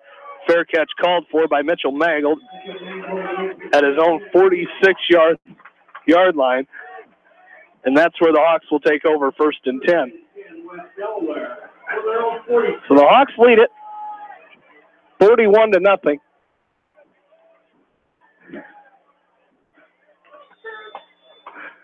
Oh, never a dull moment, is there? No, man. Absolutely not. Fun times. 41-0 here. 10:21 remaining. And now I look up and you see all the black jerseys down there on the sideline. It's sickening. It's sickening. That royal blue. It's sickening, isn't it? They're going to run Mangold on the end around as Mitchell's going to have the first down, still on his feet, down inside the Maquoketa 30-yard line to about the 25-yard line. And the Hawks will have another first down on the ground as Hunter Christ was finally able to bring down Mitchell Mangold. So the Hawks again splitting it up here tonight as they have 5 first downs through the air, 5 on the ground, as a first down run that time by Mangold. And it's 1st and 10 from the Maquoketa 26-yard line. So a nice run there by Mitchell Mangold. Well, that's scary. I mean, 10 first downs and 41 points. I think it's a pretty good ratio. So I think the Hawks got some stuff cleaned up in practice this week. I formation, under center is Casey. They give to Brees up the middle, down to the 20s, bulldozing over defenders that time. And coming up and making the stop for Maquoketa is Blaze Luna. As it was one of those deals, Aaron, it was almost like not so much Luna brought him down as he just kind of got it in front of the train. Yeah. That is Jordan Brees, huffing and puffing his way for a 6-yard gain. It's 2nd down and 4. They give to Brees once again. He cuts back. He's down to the 15, still pushing forward. Cardinals trying to bring him down. And it's Luna again will get credited for the tackle, but it's going to be a 1st down for the Hawks on the run that time by Jordan Brees. And Jordan's done a nice job on those 2 runs. It looks like he was going to go run right up the middle, but there was an opening on the right side there between the tackle and the guard, and he just planted that left foot and cut in. So it's good vision by Jordan of seeing the hole on the right side and planting that foot and cutting back and picking up a couple extra yards. High formation once again. They give us to Curley this time. Up the middle, Caleb Curley is going to be down inside the 5-yard line to about the 3. That'll be another 1st down for the Hawks. It'll be 1st down and goal. So the Hawks doing it on the ground this drive. Their 7th rushing 1st down of this first half. They lead it 41-0 with 8:40 left to go in this 2nd quarter. High formation once again. They give us to Brees up the middle, and he's met there by a couple of, it took about 6 of them to even start driving him backwards. As coming up and making the stop for Maquoketa, it was Colton Laughlin on the stop for Maquoketa. No gain. It'll be 2nd and goal for the Hawks from the Maquoketa 3-yard line. If it would have been just Brees and Laughlin, I think he bust through that, but it took about 6 of them just to get him backwards as they give us to Curley this time, and he's going to go in for the touchdown. Touchdown, West Delaware. Caleb Curley from 3 yards out, his 3rd rushing touchdown of the game, and the Hawks go up 47-0. Yeah, nice job there. Like you said, Jamie, that was all on the ground for the Hawks in that drive, and nice job. Good balance between Curley and Brees, and the Hawks extend that lead now, 47-0, pending the extra point. As Caleb Zier on to attempt the extra point. The kick is up, and it's good. Hawks lead 48-0 here with 8:04 left to go in this 2nd quarter. We'll take a break and come back. You're listening to West Delaware Football from KMCH Sports.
Isaac Christ is going to return this Mitchell Mangled kick, and he's going to be brought down as it's going to be Cale Rempe once again who trips him up. Hawks leading 48-0 with 7:57 left to go in this first half. And that last touchdown drive, Jamie, by the Hawks, Caleb Curley with the 3-yard touchdown run. 6 plays, 54 yards. Took 2 minutes and 24 seconds off the clock. Puts the Hawks up down 48-0 with 7:57 to go here in the 2nd quarter. And we heard Reed Hogan bring us back. Another one of those seniors for the Hawks up front doing a great job busting some holes open for those running backs here tonight is Reed Hogan. 1st and 10 for Maquoketa. Shotgun formation, 2-by-2. Grunwald comes set. He looks to pass. He's going to throw it across the middle, and it's tipped, almost intercepted by Logan Wynn. He was looking for Luke Brame. I'm telling you right now, Logan Wynn's going to get one tonight because that's about the 2nd or 3rd time where he's had a perfect read on the quarterback, and it ain't gonna be long, Jamie. I'm predicting maybe in the 2nd quarter he's going to get one. As it's 2nd down and 10 upcoming. Hawks again leading 48-0. 7:51 remaining in this 2nd quarter in a game that's about 53 minutes old. As under pressure, and Grunwald's going to escape the pressure, and he's on his feet. He's got some room down the sideline. He's going to pick up enough for the first down. Logan Wynn tripped him up at the 40-yard line. So Grunwald picks up a 1st down. There's a penalty marker down. Holding. It's going to be holding against Maquoketa. So their second penalty of this first half. Will back a nice run by Ryan Grunwald up. Again, don't forget, tune in to KMCH tomorrow morning at 9 with the Coach's Corner with Kevin Shookman. Hear what all the area coaches have to say about tonight's game. Some big games tonight for our area teams, especially Cascade and Union. They're tied at 7 in the second quarter. Maquoketa Valley and Bellevue playing, and Bellevue with a 19-7 lead at halftime. Those are some big games, but you can find out what their coaches have to say about tonight's game. Second down and 10 as the handoff is to Chris, and he's met there by a host of Hawks. Jared Helly in there,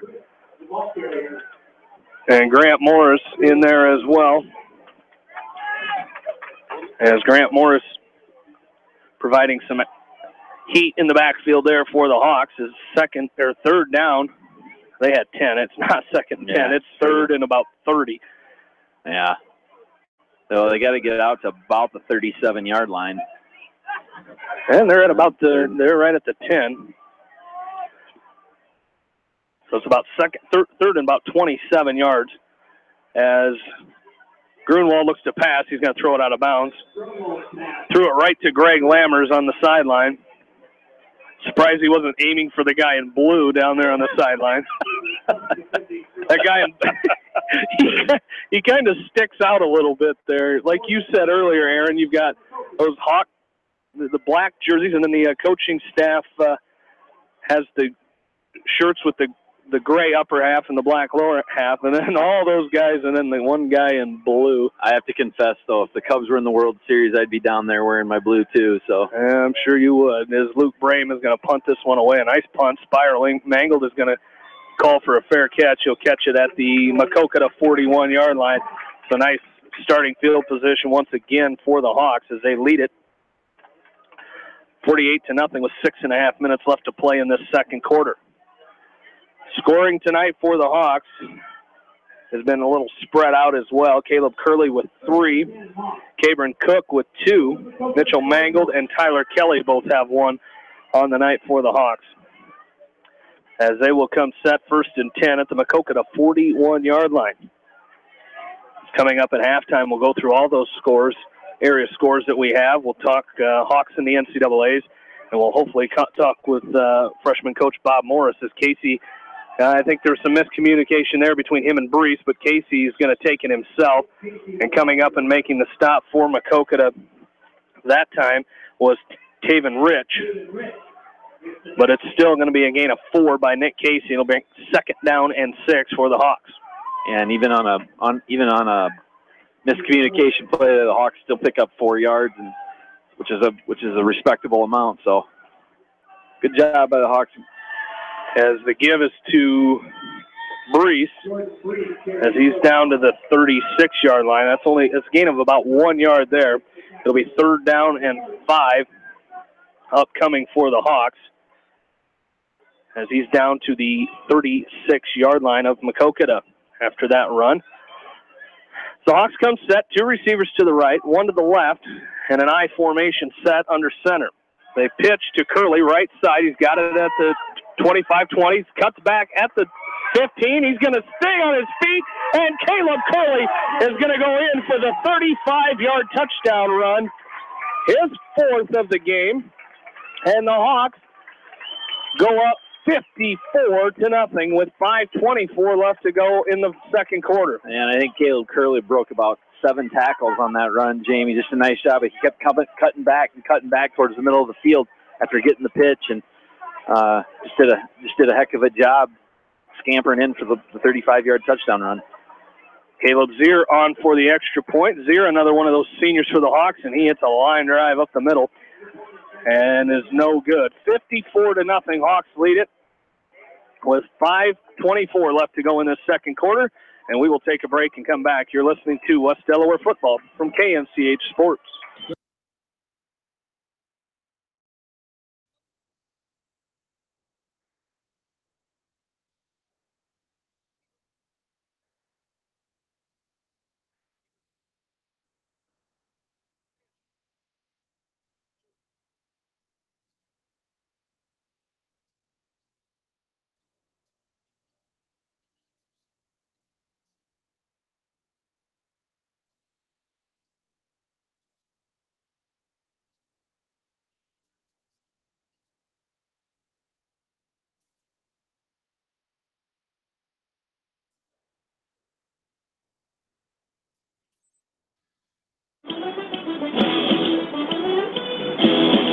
Back into Brownfield, Jamie Vasky, Aaron Plain, and Bill Logan back with you as the Hawks, another touchdown for them. They lead 54-0 with 5:24 remaining in this second quarter. Mitchell Mangold set to kick off for the Hawks, and it is going to be taken that time by Connor Becker.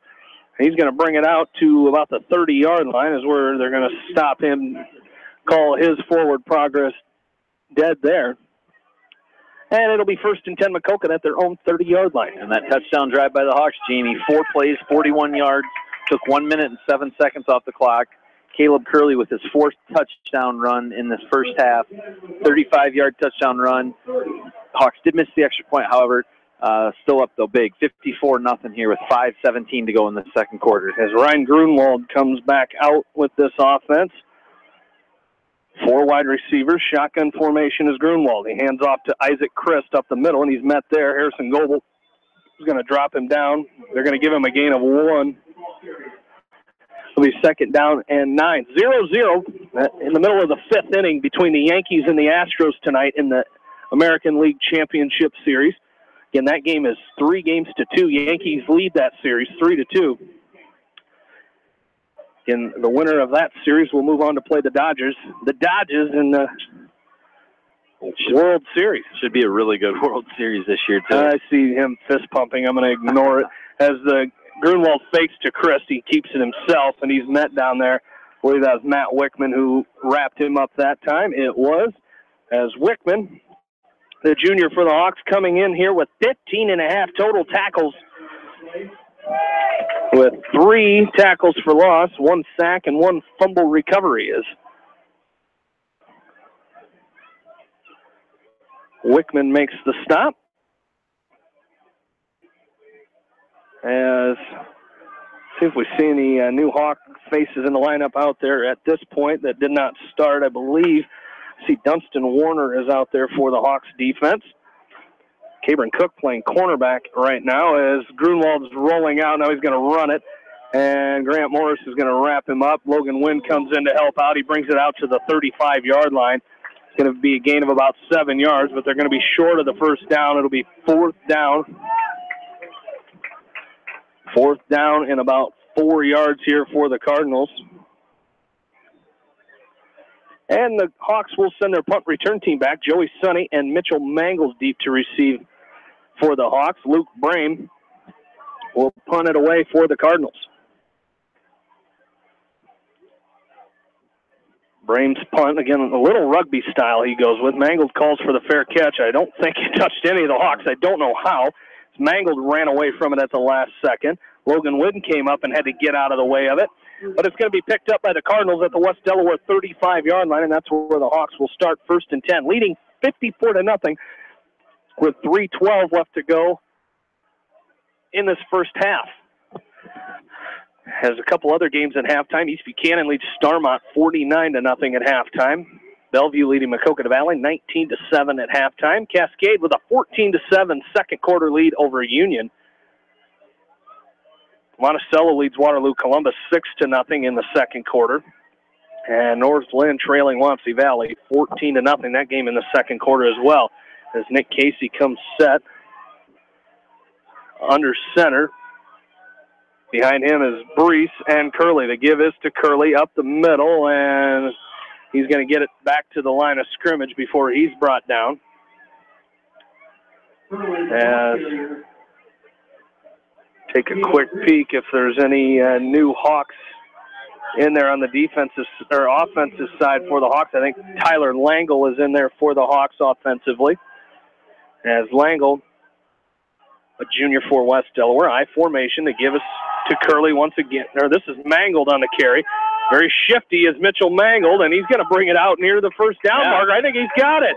Mitchell Mangold pushes forward after what looked like a play for only a couple yards. He carries it for a first down.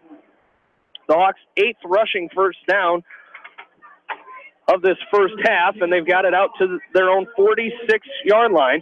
That's what quickness does for you there, Jamie. It's just like the human joystick out there. He's just shifting around, running between and around would-be tacklers. They're going to pitch to Mangle this time. Right side. He's got it. 5 yards gain. He's out near the first down marker again, and he scoots forward close to another first down. He's right at the mark. They're going to give him a good spot there for the Hawks, and that's going to be good for a first down. Connor Becker on the stop for the Cardinals. Nope. They're going to bring it back because that's an illegal block in the back against the Hawks. So the Hawks' second offensive penalty of this first half. Also into the game for the Hawks offensively is Parker Ostrander, as Parker had a couple starts early on in this season. As they're going to come set under center here. They give us to Brees up the middle, and he's got a big hole. Jordan Brees. Nobody's going to catch Jordan Brees, as that's going to be a 59-yard touchdown run for Jordan Brees. He finally put on the brakes as he was about to run through that fence on the north side of the brown field, but it's going to be a touchdown, and the Hawks go up 60-0 here with 1:52 left to go in this second quarter. He's the fifth Hawk to score a touchdown here tonight. And he does it with a 59-yard touchdown run, does Jordan Brees. Well, and he had that offensive line just created and they're just completely dominating in Maquoketa's front four here. Caleb Zier's extra point, another line drive, but it's good. 61-0. Hawks lead it with 1:52 left to go in this second quarter. We'll take a break and come right back. You're listening to West Delaware football from KMCH Sports.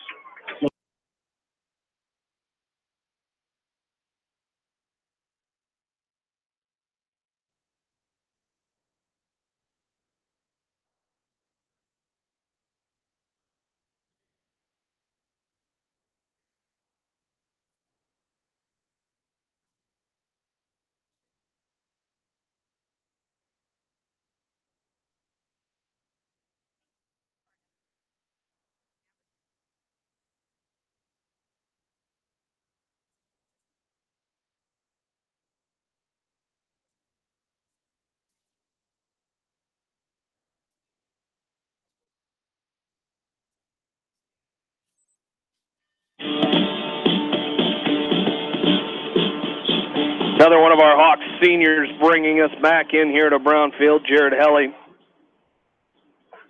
The 5'10", 173-pound senior playing on senior night here as Mitchell Mangold's kick is going to be picked up. No, it won't. Is picking it up from a knee. That time was Aaron Bramer. And it's going to be 1st and 10, Maquoketa at their own 21-yard line. And that touchdown drive, Jamie, by the Hawks, 4 plays, 65 yards, took 1 minute and 20 seconds off the clock. Jordan Brees with the 59-yard touchdown run, his first of the night, puts the Hawks up. With the extra point, puts the Hawks up now 61-0 with 1 minute and 50 seconds to go in this second quarter. 1st and 10 for the Cardinals from their own 21-yard line. Ryan Grunwald brings the offense back on for them. They give us to Isaac Christ up the middle.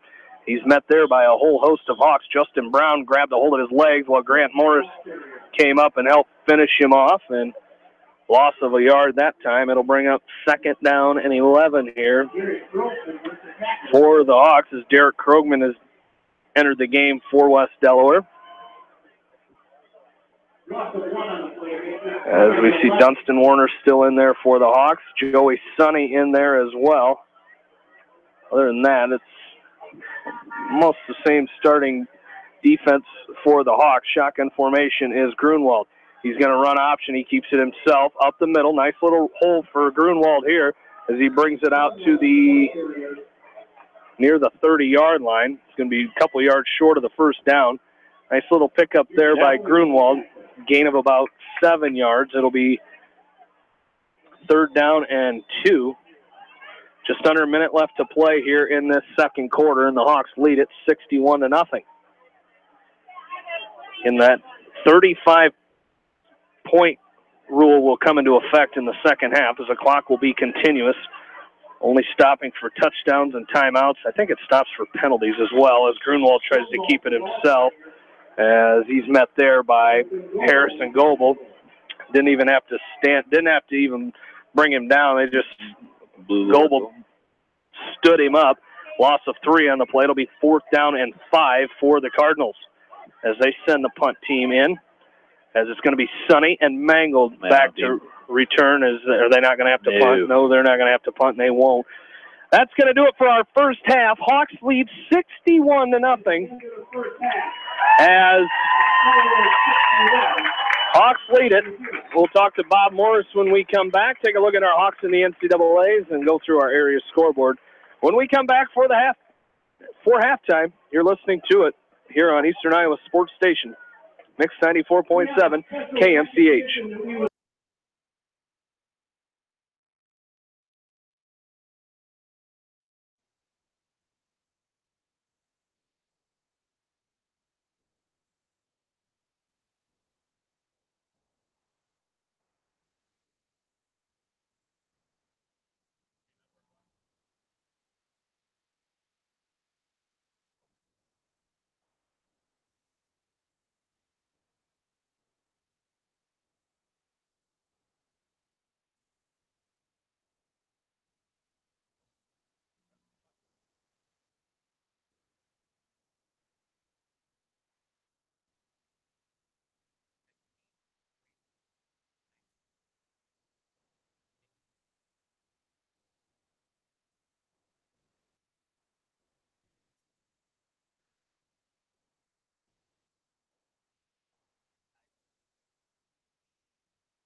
Back into Brownfield, it's halftime. Hawks lead 61-0, and joining us is West Delaware freshman head coach Bob Morris. Says, Coach, we actually got to come on the air for the final play of your guys' season here tonight as a 40-6 victory, finishing the season unbeaten. And I tell you what, you guys gave up the lead early on their first drive, but I tell you what, after that first drive, and defensively, that first drive, you guys were a little sloppy, but I tell you what, you cleaned it up and didn't allow another point the rest of the game and won 40-6. Got to be happy with your effort again tonight. Yeah, absolutely. Give Maquoketa credit. They came out.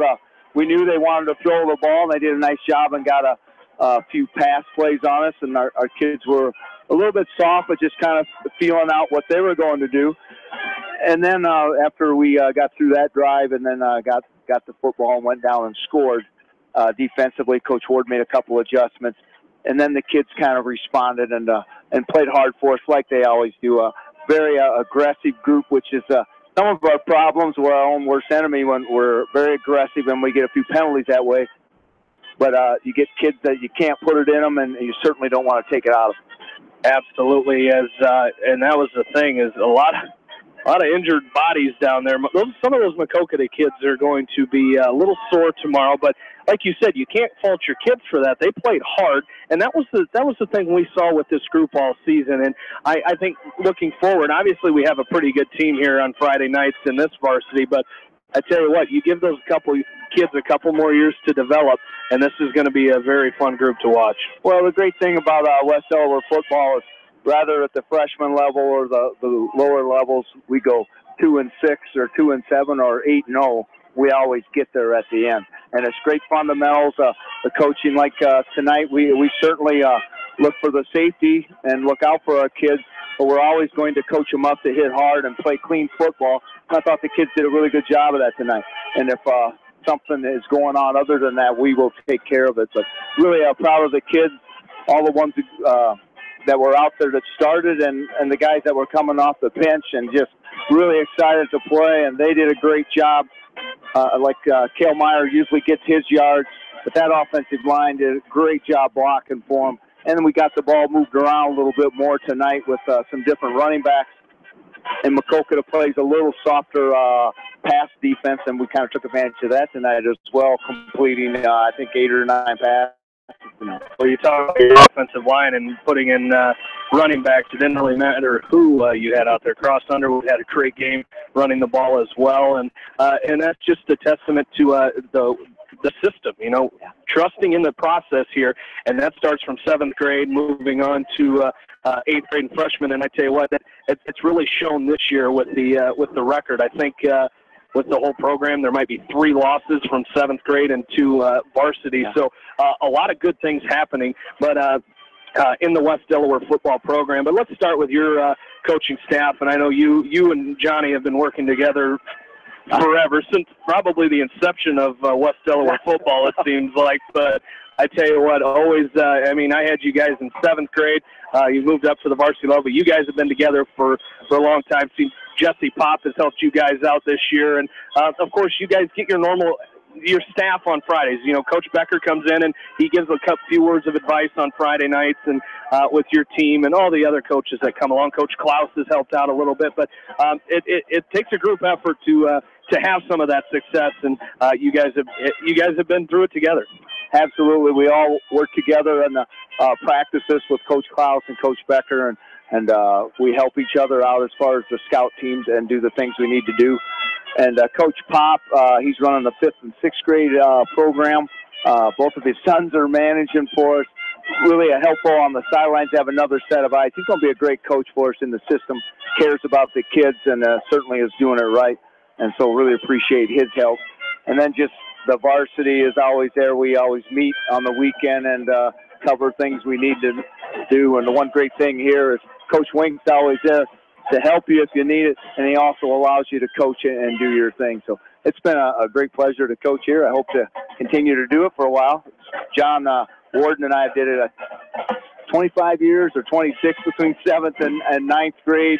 Had some great seasons, wins and losses, and had some seasons that we had to do more teaching. And that's one thing as a coach.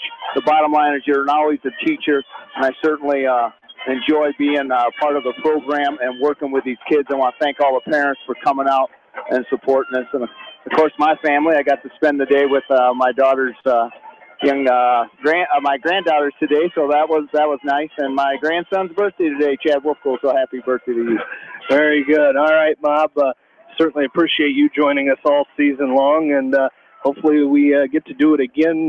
Might have to just keep it going through the playoffs if you want to come over. We can talk about the varsity game like we've kind of done. I tell you what, this is a nice bounce back for the boys after last week. Absolutely. Well, coming out after last week's tough loss and a chance to win the district title tonight, I think this will be our 10th straight year of making the playoff. Coach Wink certainly puts us in position to be successful, and we have a lot of fun. Before we get done on the air, I want to thank you for your coverage and getting a chance to talk about our kids. Of course, thank my wife, Susan, and her support, allowing me to have time on Friday nights. And for years, I coached with Coach Wilson, who passed away a few years back, and his mom is always here at games and Pop when he can make it. So, Joanne, thanks. I see you in the stands tonight. And we always got Craig out there helping us in different ways. So thank you much. All right, West Delaware freshman head coach Bob Morris, 40-6 victory as they finish their season undefeated. As it's 61-0 here at halftime. Hawks lead it, and we're back after this from KMCH Sports.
Look at that. Another senior brings us on. Harrison Goebel has had a fine career here at West Delaware playing football, and we'll see him on the wrestling mat in about 3 weeks as wrestling practice gets underway in 3 weeks here for the varsity as a state qualifier last year. As he'll be missed on the football field, that is for sure. As we take a look at our Hawks in the NCAA segment, starting with our Big Three schools, Iowa, Iowa State, and UNI. As the Hawkeyes with a bye week last week, they head to Evanston tomorrow, along with Aaron, heading to the Hawkeyes taking on Northwestern tomorrow in Evanston. An 11 o'clock kickoff from Ryan Field. As, again, the Hawkeyes 4-2 overall, 1-2 in the Big Ten after their homecoming win against Illinois, 45-16. As they'll try to come back and knock off Northwestern. It's kind of been a thorn in the Hawks' side the past about 10 seasons. Every once in a while they get us when they shouldn't. So that should be a good game tomorrow as Swish has his pick in. He was victorious last week as we picked the Iowa State Cyclones in that game, and Swish won that one. But we'll make the rest of us make our picks after this contest here tonight. Don't forget, that is an 11 o'clock kickoff for the Hawkeyes tomorrow, a game you can hear right here on KMCH with the pregame show. The pregame show will start in progress after the Coach's Corner with Kevin Shookman. And then Dolph, Eddie, Robbie Brooks, and the rest of the Hawkeye Radio Network will take it away from there for the start of that game in Evanston, an 11 o'clock kickoff for the Hawkeyes tomorrow.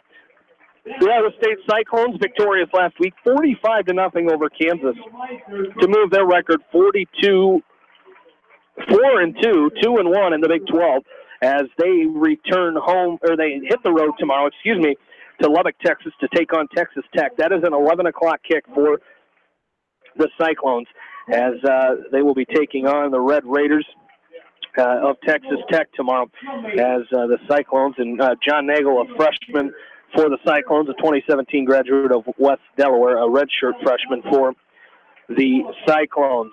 The UNI Panthers victorious last week. That was a big win for them as they defeated South Dakota State 38-13. They're kind of getting to the meat of their schedule, and they're going to need some wins here as they move their record to 3-3, 2-1 in conference play. As tomorrow they will host Youngstown State. It's family weekend at the Unidome. That's a 1 o'clock kickoff. Adam Reth, a senior for the Panthers and 2013 West Delaware grad, had one total tackle in that game against South Dakota State. As on the season, he now has 38 total tackles. 2.5 of those tackles are for loss. One forced fumble and one fumble recovery for Adam Reth. Again, that's a 1 o'clock kickoff from the Unidome tomorrow against Youngstown State. Upper Iowa Peacocks lost last week against Minnesota State, ranked number 4 in the nation in Division II. 52-7, the final score in that one. The Peacocks fell, dropping their record to 4-3 and 4-3 in conference play as they hit the road tomorrow to take on Augustana in Sioux Falls, South Dakota. That is a 1 o'clock kick. Brent Lammers, a 2015 graduate of West Delaware, is a junior for Upper Iowa. In that game last week, he was 14 of 29 passing for 136 yards, 1 touchdown pass. He had 17 carries for 30 yards. On the season now, Brent is 109 out of 195 for 1,339 yards, 9 touchdowns, 6 interceptions, 108 carries, 446 yards, and 4 touchdowns. Sam Maloney is a 2016 graduate of West Delaware. He's a sophomore for Loras College as they lost to Wartburg last week, 42-11, to drop their record now to 3-4, 2-3 in the Iowa Conference as they return home tomorrow to the Rock Bowl as they will host Coe College. And Coe College has 2016 West Delaware grad Max Ridenauer. He is a sophomore. They lost last Saturday, 30-19 to Central College. They are now 3-3, 1-3 in the Iowa Conference. In that game, Max Ridenauer did get into the game. He was 1-for-1 passing for 4 yards. He had 5 carries for 2 yards. So Max Ridenauer gets some playing time for Coe College last Saturday.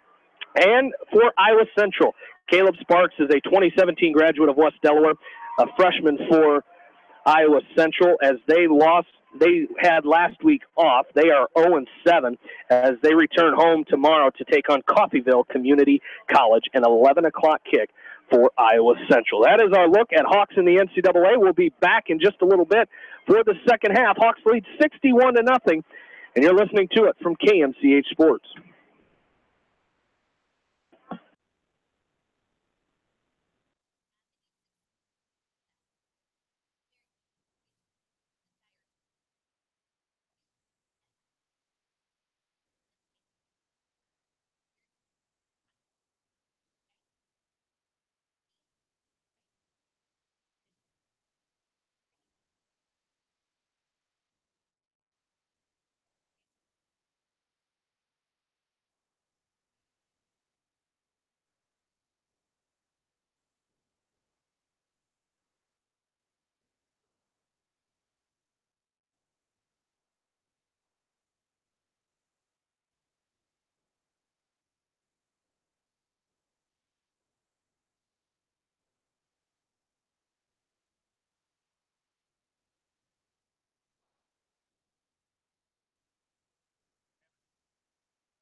Back into Brownfield, Hawks lead 61-0 as Bill Logan has emerged. As you can tell, as if you're here watching, you can see that he has emerged from the Hawk locker room with his blue. Yeah. You know, it's almost embarrassing that you've got that on. No, proud as the NBC Peacock.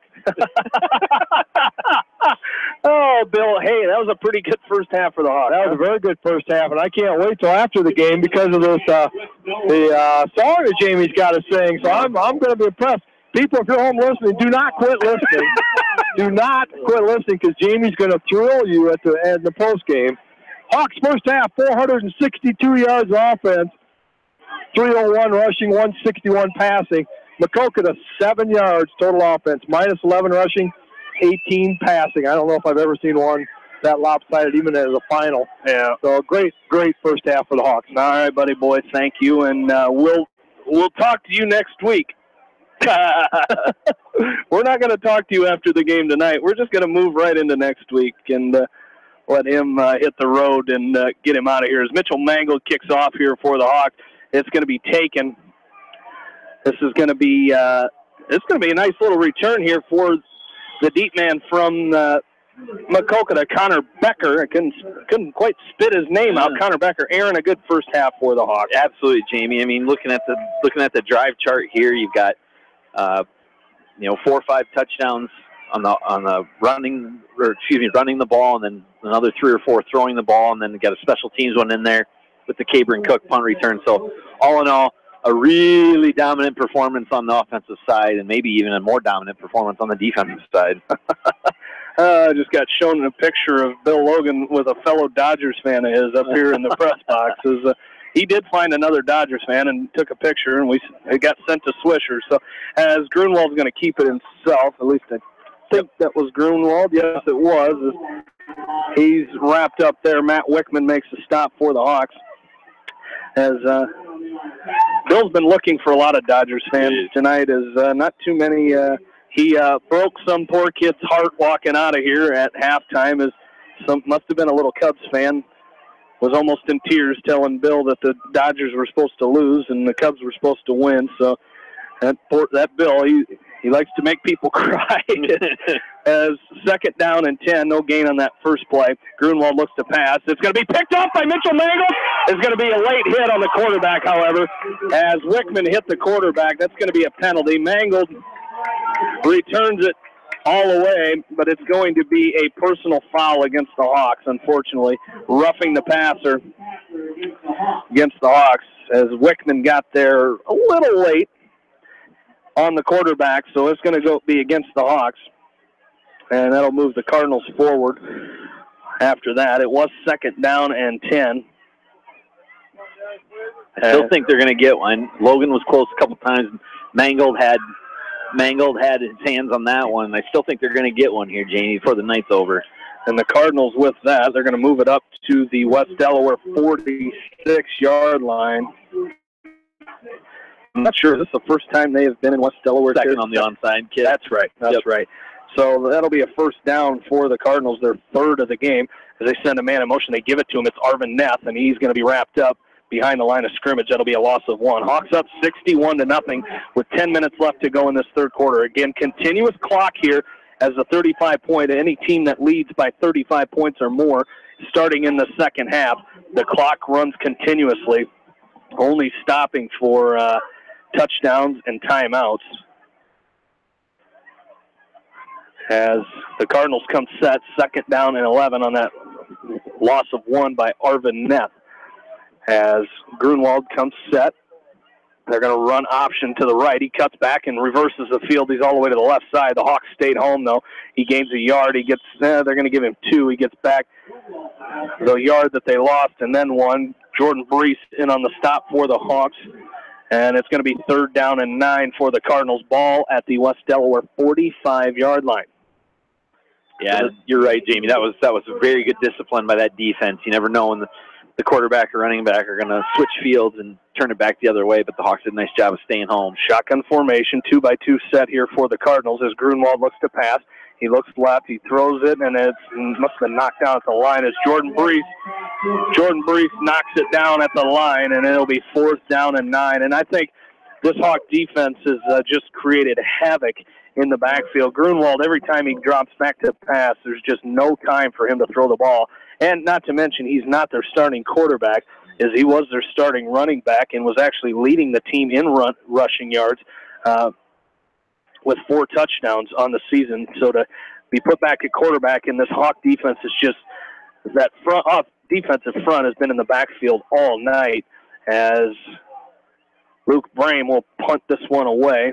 The Hawks are going to send the house, and it's straight up in the air, as they might lose yardage on this punt. They do. As the line of scrimmage was the 45-yard line for the Hawks, the new line of scrimmage is now the Maquoketa 49-yard line. I tell you what, when it rains, it pours for Maquoketa here, as they just can't catch a break. It's not going to help his average is what we're trying to say. No, it's not. No. Oh, boy.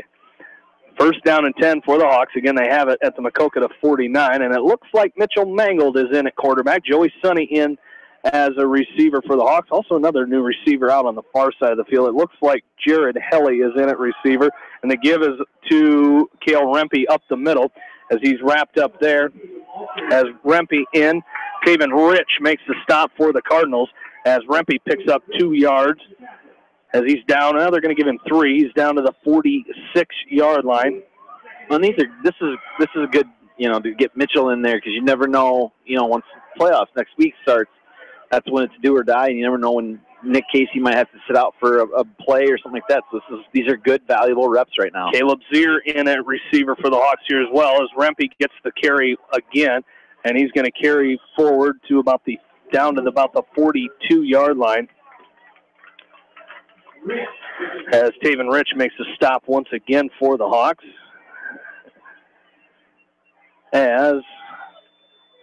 See who else is in there, some new faces for the Hawks. As Jack Newhouse into the ball game offensively for the Hawks. He's in at left tackle. As Helly, the receiver, is split out to the far side of the, that's Zier to the far side of the field. As this is going to be Rempe. He's going to be a yard short of the first down. He's at the 40-yard line. I thought forward progress. It's going to be close. Ooh, got it spotted inside the 40 to the 39-yard line. They needed to get just about the 39-yard line. It is going to be 4th down and 1 upcoming for the Hawks, as Sonny and Zier are the two split out wideouts for the Hawks here. There's a new Hawk in there. Spencer Maloney is in as the fullback for the Hawks, as Mangold keeps it himself, and he's down to the 35 of Maquoketa. The Hawks leading 61-0. 5.5 minutes left to go in this third quarter. As another first down for the Hawks. They're 12th on the ground in this ball game. As Mangold comes set, quarterback. He's in shotgun. He's got a back next to him and a back in front of him. They're going to give it to Rempe off the left side, and Cale Rempe's going to push forward. He's down to the 31-yard line. That'll be a pickup of 5.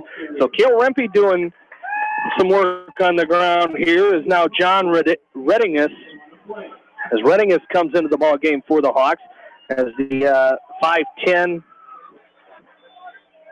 151-pound senior into the game for the Hawks.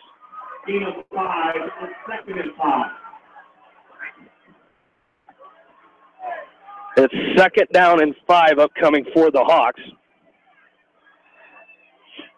As the give, once again, is to Rempe. Up the middle, he's pushing forward. He's down to the 25-yard line. Should be good for a first down, as Cale Rempe does get a first down. A gain of 6 that time for Rempe. And the Hawks, as Bryce Hansen comes up with the stop that time for the Cardinals. And it looks like that Cardinal defense, not a lot of substitutions possible, as now they're going to bring out Dixie Solomon, as they just look winded out there. As they're going to bring in the big man there for the Cardinals, is Anthony Hansen, 5'11", 302, into the game for the Cardinals. Shotgun formation for the Hawks. Mangold hands off to Rempe. Right side, he's got a nice little hole. He's down inside the 15-yard line. Nice run there by Cale Rempe, and that's going to be good for another Hawk first down. So Cale Rempe showing what he can do out of the backfield here. Well, in this Hawk offensive line, some of these guys, a lot of them are still the first teamers, but even so, Jamie, they're doing a heck of a job opening up some big holes. 300 yards rushing is what Bill said in the first half. Just really impressive, and they continue to keep that mojo going here in the second half. And Cale's doing a nice job of finding the right hole and the yardage. Dylan Jones enters the game for the Hawks, and he's split out wide to the right for Mitchell Mangold. Shotgun formation. Next to him is Rempe. High snap. Mangold's going to keep it himself. He's going to pick up a few yards before he's brought down out there. Is coming up and making the stop for the Cardinals was Zach Gavin, one of the linebackers. Mangold turned a high snap into a 1-yard gain. It's going to be 2nd down and 9 here for the Hawks, as they're down to the Maquoketa 13-yard line. And as slow as that first half went, Jamie, this second half is going to fly by. We're already under 3 minutes to go in this third quarter. And we could be looking at a less than 2-hour ball game here. This one started a little before 7:30 as Mangold comes set. Pistol formation now as he gives to Rempe up the middle, and he's going to get down near the 10-yard line, where he's going to be wrapped up and driven backwards. Is coming up and making the stop for the Cardinals that time was Taven Rich. As the Hawks lead 61-0, 2:15 left to go in this third quarter, as it looks like Cale Rempe will come to the sideline for the Hawks. Or no, that was Dylan Jones who came back off the field for the Hawks, as Rempe remains in the ball game. Joey Sonny checks back in. John Reddingus is still out there for the Hawks. Get some of those guys up front here for the Hawks as they're going to fake. Mangold pulls it away. He's going to scamper forward, and he's down inside the 5. As that's going to be enough for a first down for the Hawks as Mangold, 15th rushing first down of this ball game. As we mentioned, Jack Newhouse is in the game. Max Chiswick in the game for the Hawks. Try to get some of those other numbers before they get down on the line. As also in now at center is Tyler Langle. As Mangold comes set, pistol formation behind him is Rempe. They're going to run Mangold to the right side. He's down to the 5. He's pushing forward towards the goal line. He's going to be down at the 1-yard line. It'll be second down and goal for the Hawks from the 1-yard line. As Adam Andrig in there on offense as well. He's on that right side of the line. Nick Burnout in at receiver for the Hawks.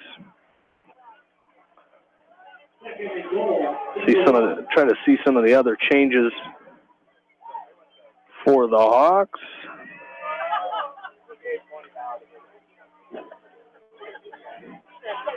Looks like Parker Ostrander's still in there, as we saw him come in earlier for the Hawks. Shotgun formation. Mangold hands to Rempe right up the middle, and Cale Rempe's in for the touchdown.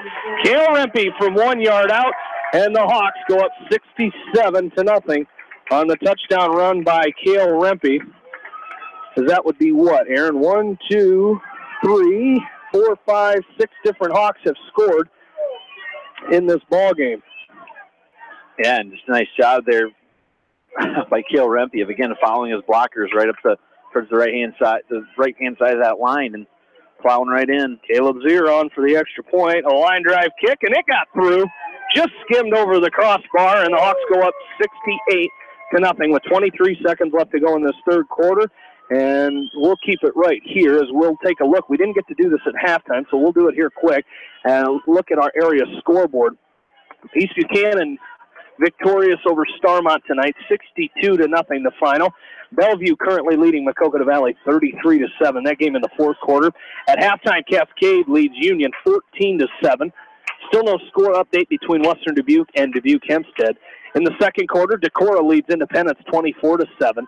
No score between Beckman and Olwine. Monticello leading Waterloo Columbus 12-0. That game in the third quarter. And at halftime, Wapsie Valley leading North Lynn 14-0. As the Hawks will come set to kick this thing off. As Cedar Rapids Xavier leading South Tama 55-7. Mount Vernon leads Williamsburg 22-7. That game is at halftime. As we'll continue to look through some scores here. As this one is booted away by Mangold. It's going to be taken by Connor Becker. And Becker brings it up the middle, and he's going to be wrapped up there. That's coming up and making the stop for West Delaware that time was Joey Sonny. So the Cardinals will take over, and that'll do it for our third quarter, a very quick third quarter. It's 68-0. The Hawks lead it after 3 over Maquoketa. And we'll go to the fourth quarter. 68-0, Hawks lead. Take a break and come back. You're listening to West Delaware football from KMCH Sports.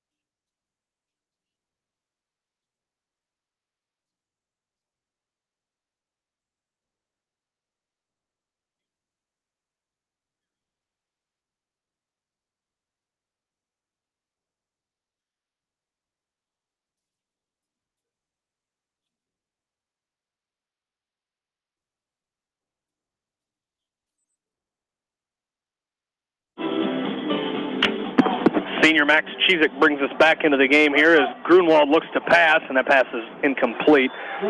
Threw it to the Hawks sideline looking for Hunter Christ. And that pass falls incomplete. Logan Wynn and Tyler Kelly on the coverage that time for the Hawks.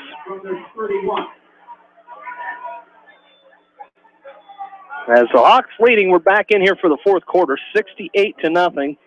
And again, clock is continuous here.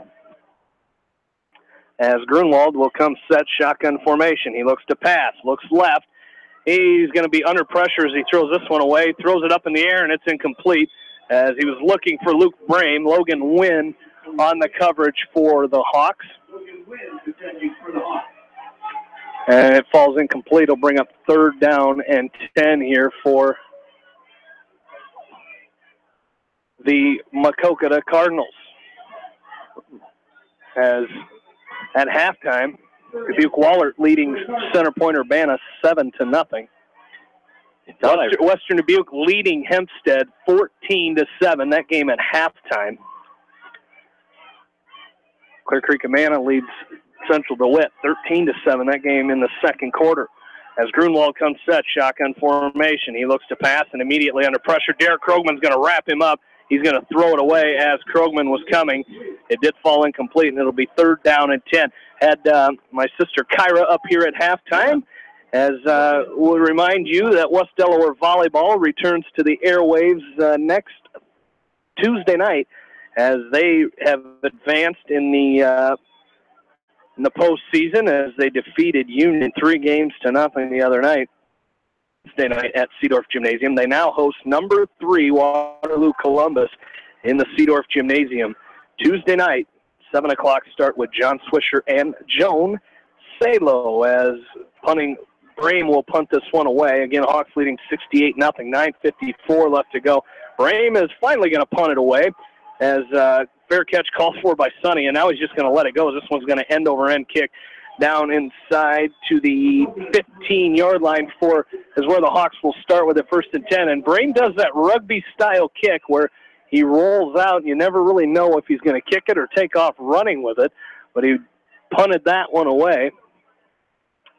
And the Hawks will take over 1st and 10. Well, congratulations to your sister and all the Hawk volleyball players that were recognized by the WAMAC Conference this week for their all-conference selections. I saw that the first team, second team, and honorable mention teams were littered with Hawks, and should come as no surprise as West Delaware's got a proud and strong tradition of West Delaware volleyball. So very cool, and kudos to them. As direct snap, I believe this is Rempe. It was. Kale Rempe takes the direct snap that time and picks up about 4 yards on that play as gain of 4 will bring up 2nd down and 6. 8:40 left to go in this ball game. Hawks leading 68-0. And the Hawks played very well the other night against Union. They'll have to play equivalent to that against Waterloo Columbus on Tuesday night. Here's Rempe taking the direct snap again, and he's going to pick up the 1st down. He's out near the 40-yard line. Give him the 36-yard line for Cale Rempe. Nice run there by Rempe, the sophomore for the Hawks, as he picks up a 1st down. The Hawks' 16th rushing 1st down. They have not passed the ball yet in the second half, which haven't needed to. You haven't needed to is exactly right, as Rempe is back there again. They're just going to run the Wildcat formation to him, as Rempe is going to be wrapped up from behind this time, as coming up and making the stop for Maquoketa. Coming up and making the stop was Isaac Christ,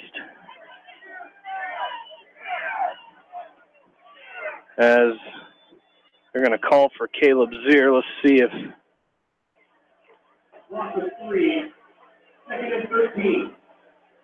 they're going to send Caleb Zier into the game, and it looks like that Mangled. Nope, that's not Mangled. That is coming out of the ball game is Nick Bernal.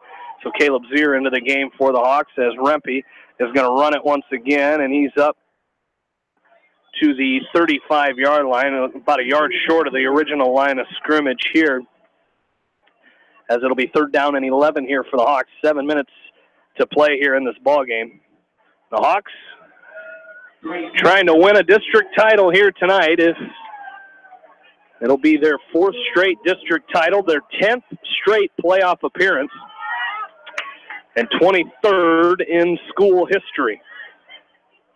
So it'll be a big night for the Hawks as Rempe takes it himself once again up the middle.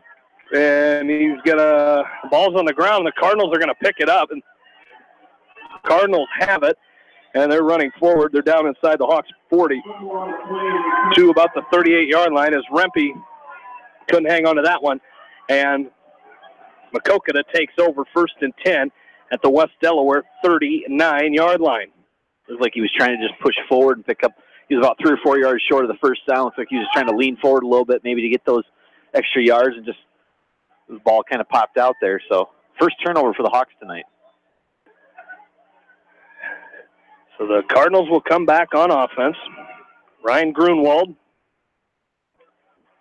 at the quarterback position for the Hawks. And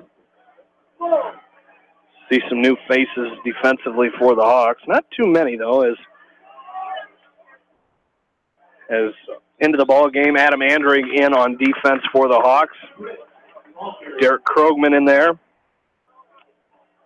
Dunstan Warner still in. Joey Sonny. Max Chizik in there.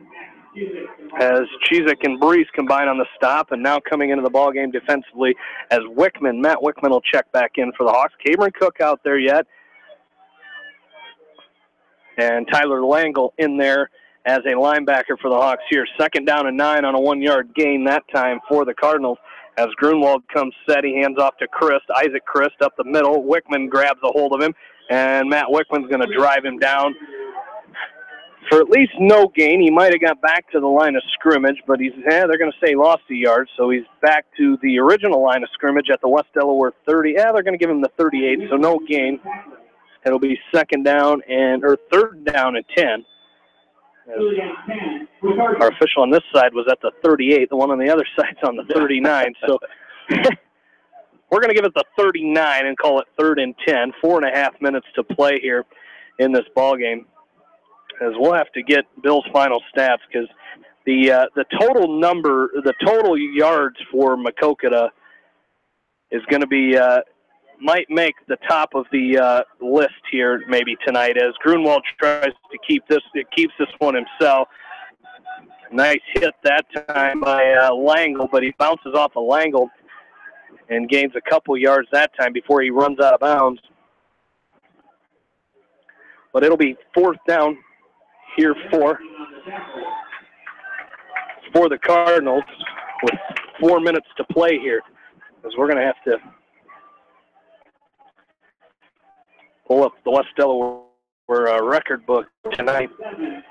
Check out the stats because that'll be this is impressive. That'll be something to look at here tonight. Is not going to break the record, but it's going to make that top. Grunwald looks to pass. That's intercepted. Intercepted by the Hawks. As you have to take a look at who came up with that interception because Grunwald threw it right at the Hawk defender, and it is Logan Wynn. So Logan Wynn makes the interception for the Hawks, and for Wynn, it's his 5th of the season as he leads the team in that category now. Him and Mitchell Mangold were tied with 4 coming into tonight. So Wynn now leads that, so it'll be 1st and 10 for the Hawks at their own 32-yard line, just under 3 minutes to play in this ball game. As total yards, or that's rushing yards, excuse me, as we'll take a look at that as the Hawks are going to run a play here. A direct snap once again to Cale Rempe as he carries forward. As the total yards fewest total yards allowed in a game is -7, so I'm not sure what they're at right now, but second best is 0. Third is 9. And the top 10, they have 24 total yards. That would put them 5th overall in fewest yards allowed per game as Rempe's going to take this direct snap once again. He runs right up the middle. Nice little hole for him there.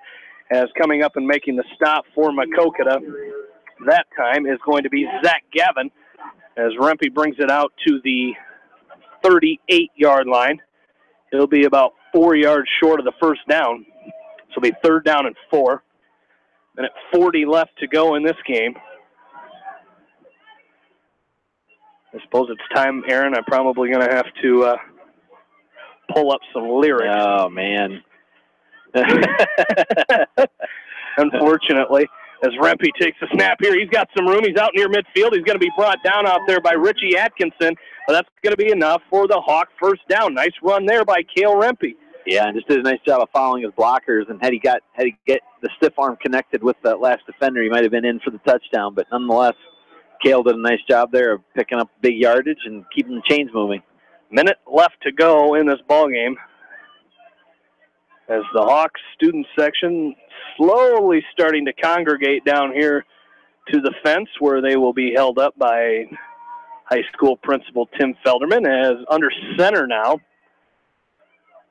As Rempe, he's going to take the snap, and he'll take a knee, and that's how this ball game is going to end. It's going to be 68-0. The Hawks are going to win this ball game tonight. Under 2 hours, as 1 hour and 55 minutes. The total time of this ball game here tonight, and the Hawks victorious here tonight, as they will improve their record to, for all, 6-1 in district play, and they will be the district champs for the 4th straight year and 10th straight playoff appearance for the Hawks. This sounds good, rolling off the tongue there. 23rd appearance overall for the Hawks. Don't forget, stay tuned for the Okoboji Grill postgame show as it comes your way next, right here on Mix 94.7 KMCH.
And a very well-deserved game ball for Tyler Kelly tonight as he breaks the school record for most receiving yards in a career, passing Ben Lechtenberg here tonight as we welcome you back to the Okoboji Grill postgame show, brought to you by Okoboji Grill in Independence. If you're looking for great food and a unique atmosphere, make Okoboji Grill your next lunch or dinner destination, or enjoy 2-for-1 happy hour every Monday through Thursday from 4 to 6 p.m. That's Okoboji Grill, 1749 Golf Course Boulevard in Independence. Okoboji Grill, where good friends meet. As we welcome you back, Hawks win it tonight 68-0 as we get Coach Winkowicz hooked up down there. And Coach, we saw you give the game ball to Tyler Kelly, and I tell you what a career that kid has had. And he's not done yet, but great honor for him tonight as he passes Ben Lechtenberg for the most career receiving yards. And I tell you what, Ben Lechtenberg was one heck of a receiver here for you guys but Tyler Kelly passed him tonight, and a great honor for him. Absolutely. You know, what a outstanding athlete. He's done such a tremendous job, and you know, that's with 3 different quarterbacks, and I tell you what, it's quite an accomplishment. Well, you talked about making sure the kids stayed focused, even though you're playing a winless team here tonight.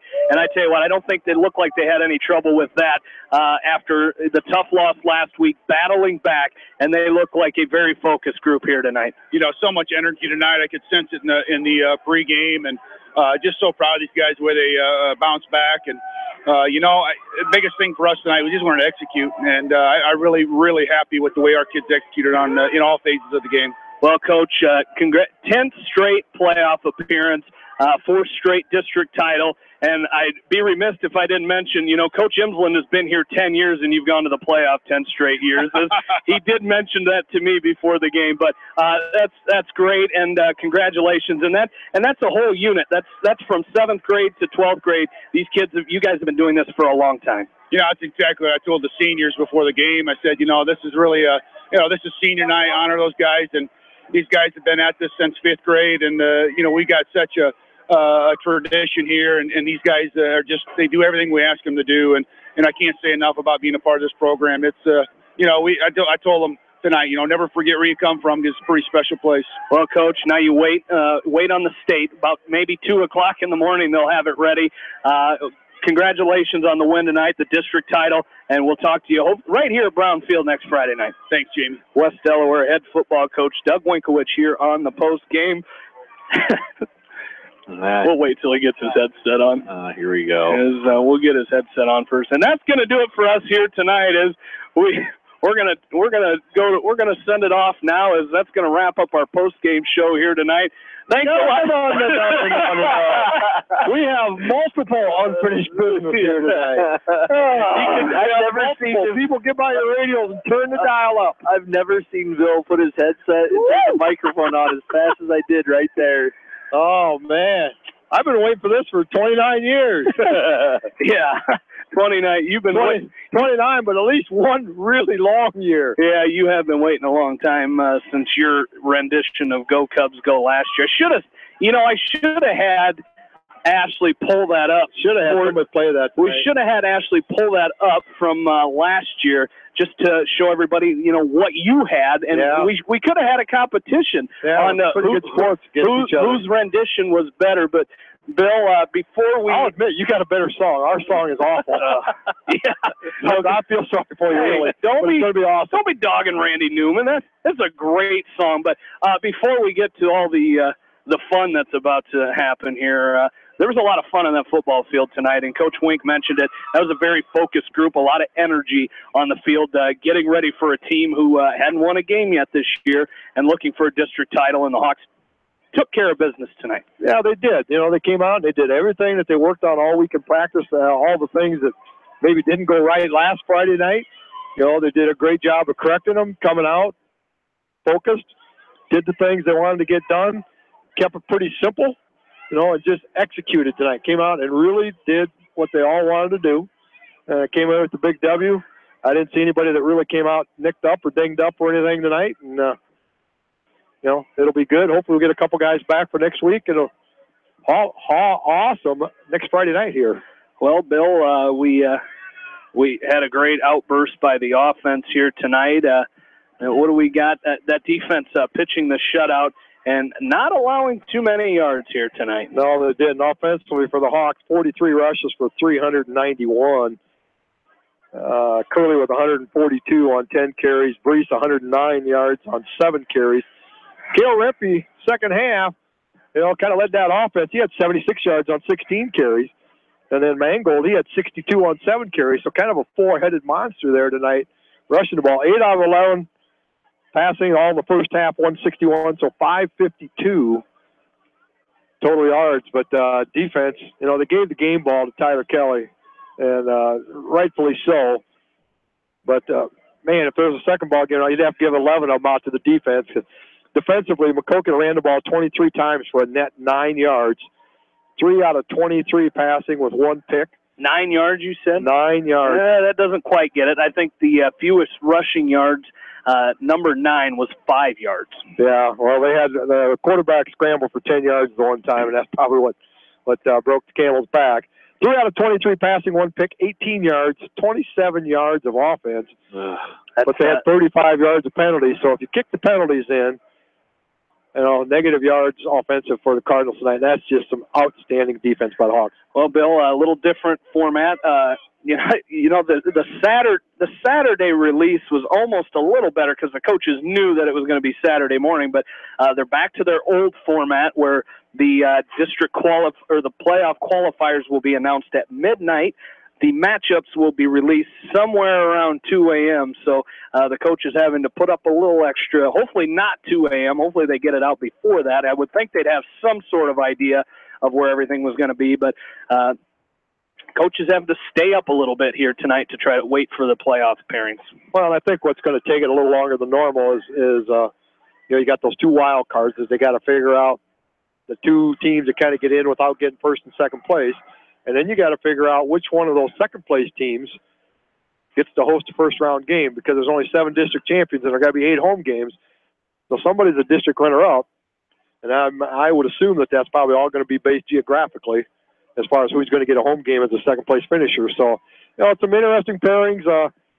If you read the stuff the Gazette puts out 3 weeks in a row, they've had the Hawks playing somebody different. So, who knows what it's going to end up being, but all we care right now is going to be right here next Friday night at Brownfield. I can't wait. Playoff football here at Brownfield. There's nothing quite like it. Well, Bill, I noticed this place seemed to clear out pretty quick. Almost. I think they're all by the radio. I think everybody I was talking to was headed to the radio. Everybody's scurrying out of here. All 242 Dodger fans scurrying out of here to listen to me sing. So Ashley's got it queued up at the station. So, Ashley, whenever you're ready, go ahead. And this is I Love L.A. by Randy Newman. I'm going to sing the chorus of this song because that was the bet that I had to sing this song. Bill had to sing Go Cubs Go last year, and the Cubs, unfortunately, were beaten by the Dodgers 4-1. So, Bill, best of luck to you in the World Series. Thank you very much. You have waited a long time for this. Yeah. As good to see Tommy Lasorda's still hanging around for the getting back to the playoffs. Even Vin Scully been waiting a long time. They sure have. As I got to witness, like I said, I was a nice guy. I thought maybe I'd get out of it because I sent you that video of the Dodgers celebrating. I asked you if I would have taken a picture with Tommy Lasorda and posted it on the KMCH Facebook page. I might have gave you that. You might have gave me that, but he was a hard man to get to after that game last night because trust me, I looked into it. I did look into it. So plus there were a lot of Dodger fans there last night. Oh, there sure were. They were all, the reason that they were there is because they were all USC fans going to the USC Notre Dame game tomorrow, so they thought they'd stop in. But Ashley, go ahead and play the song.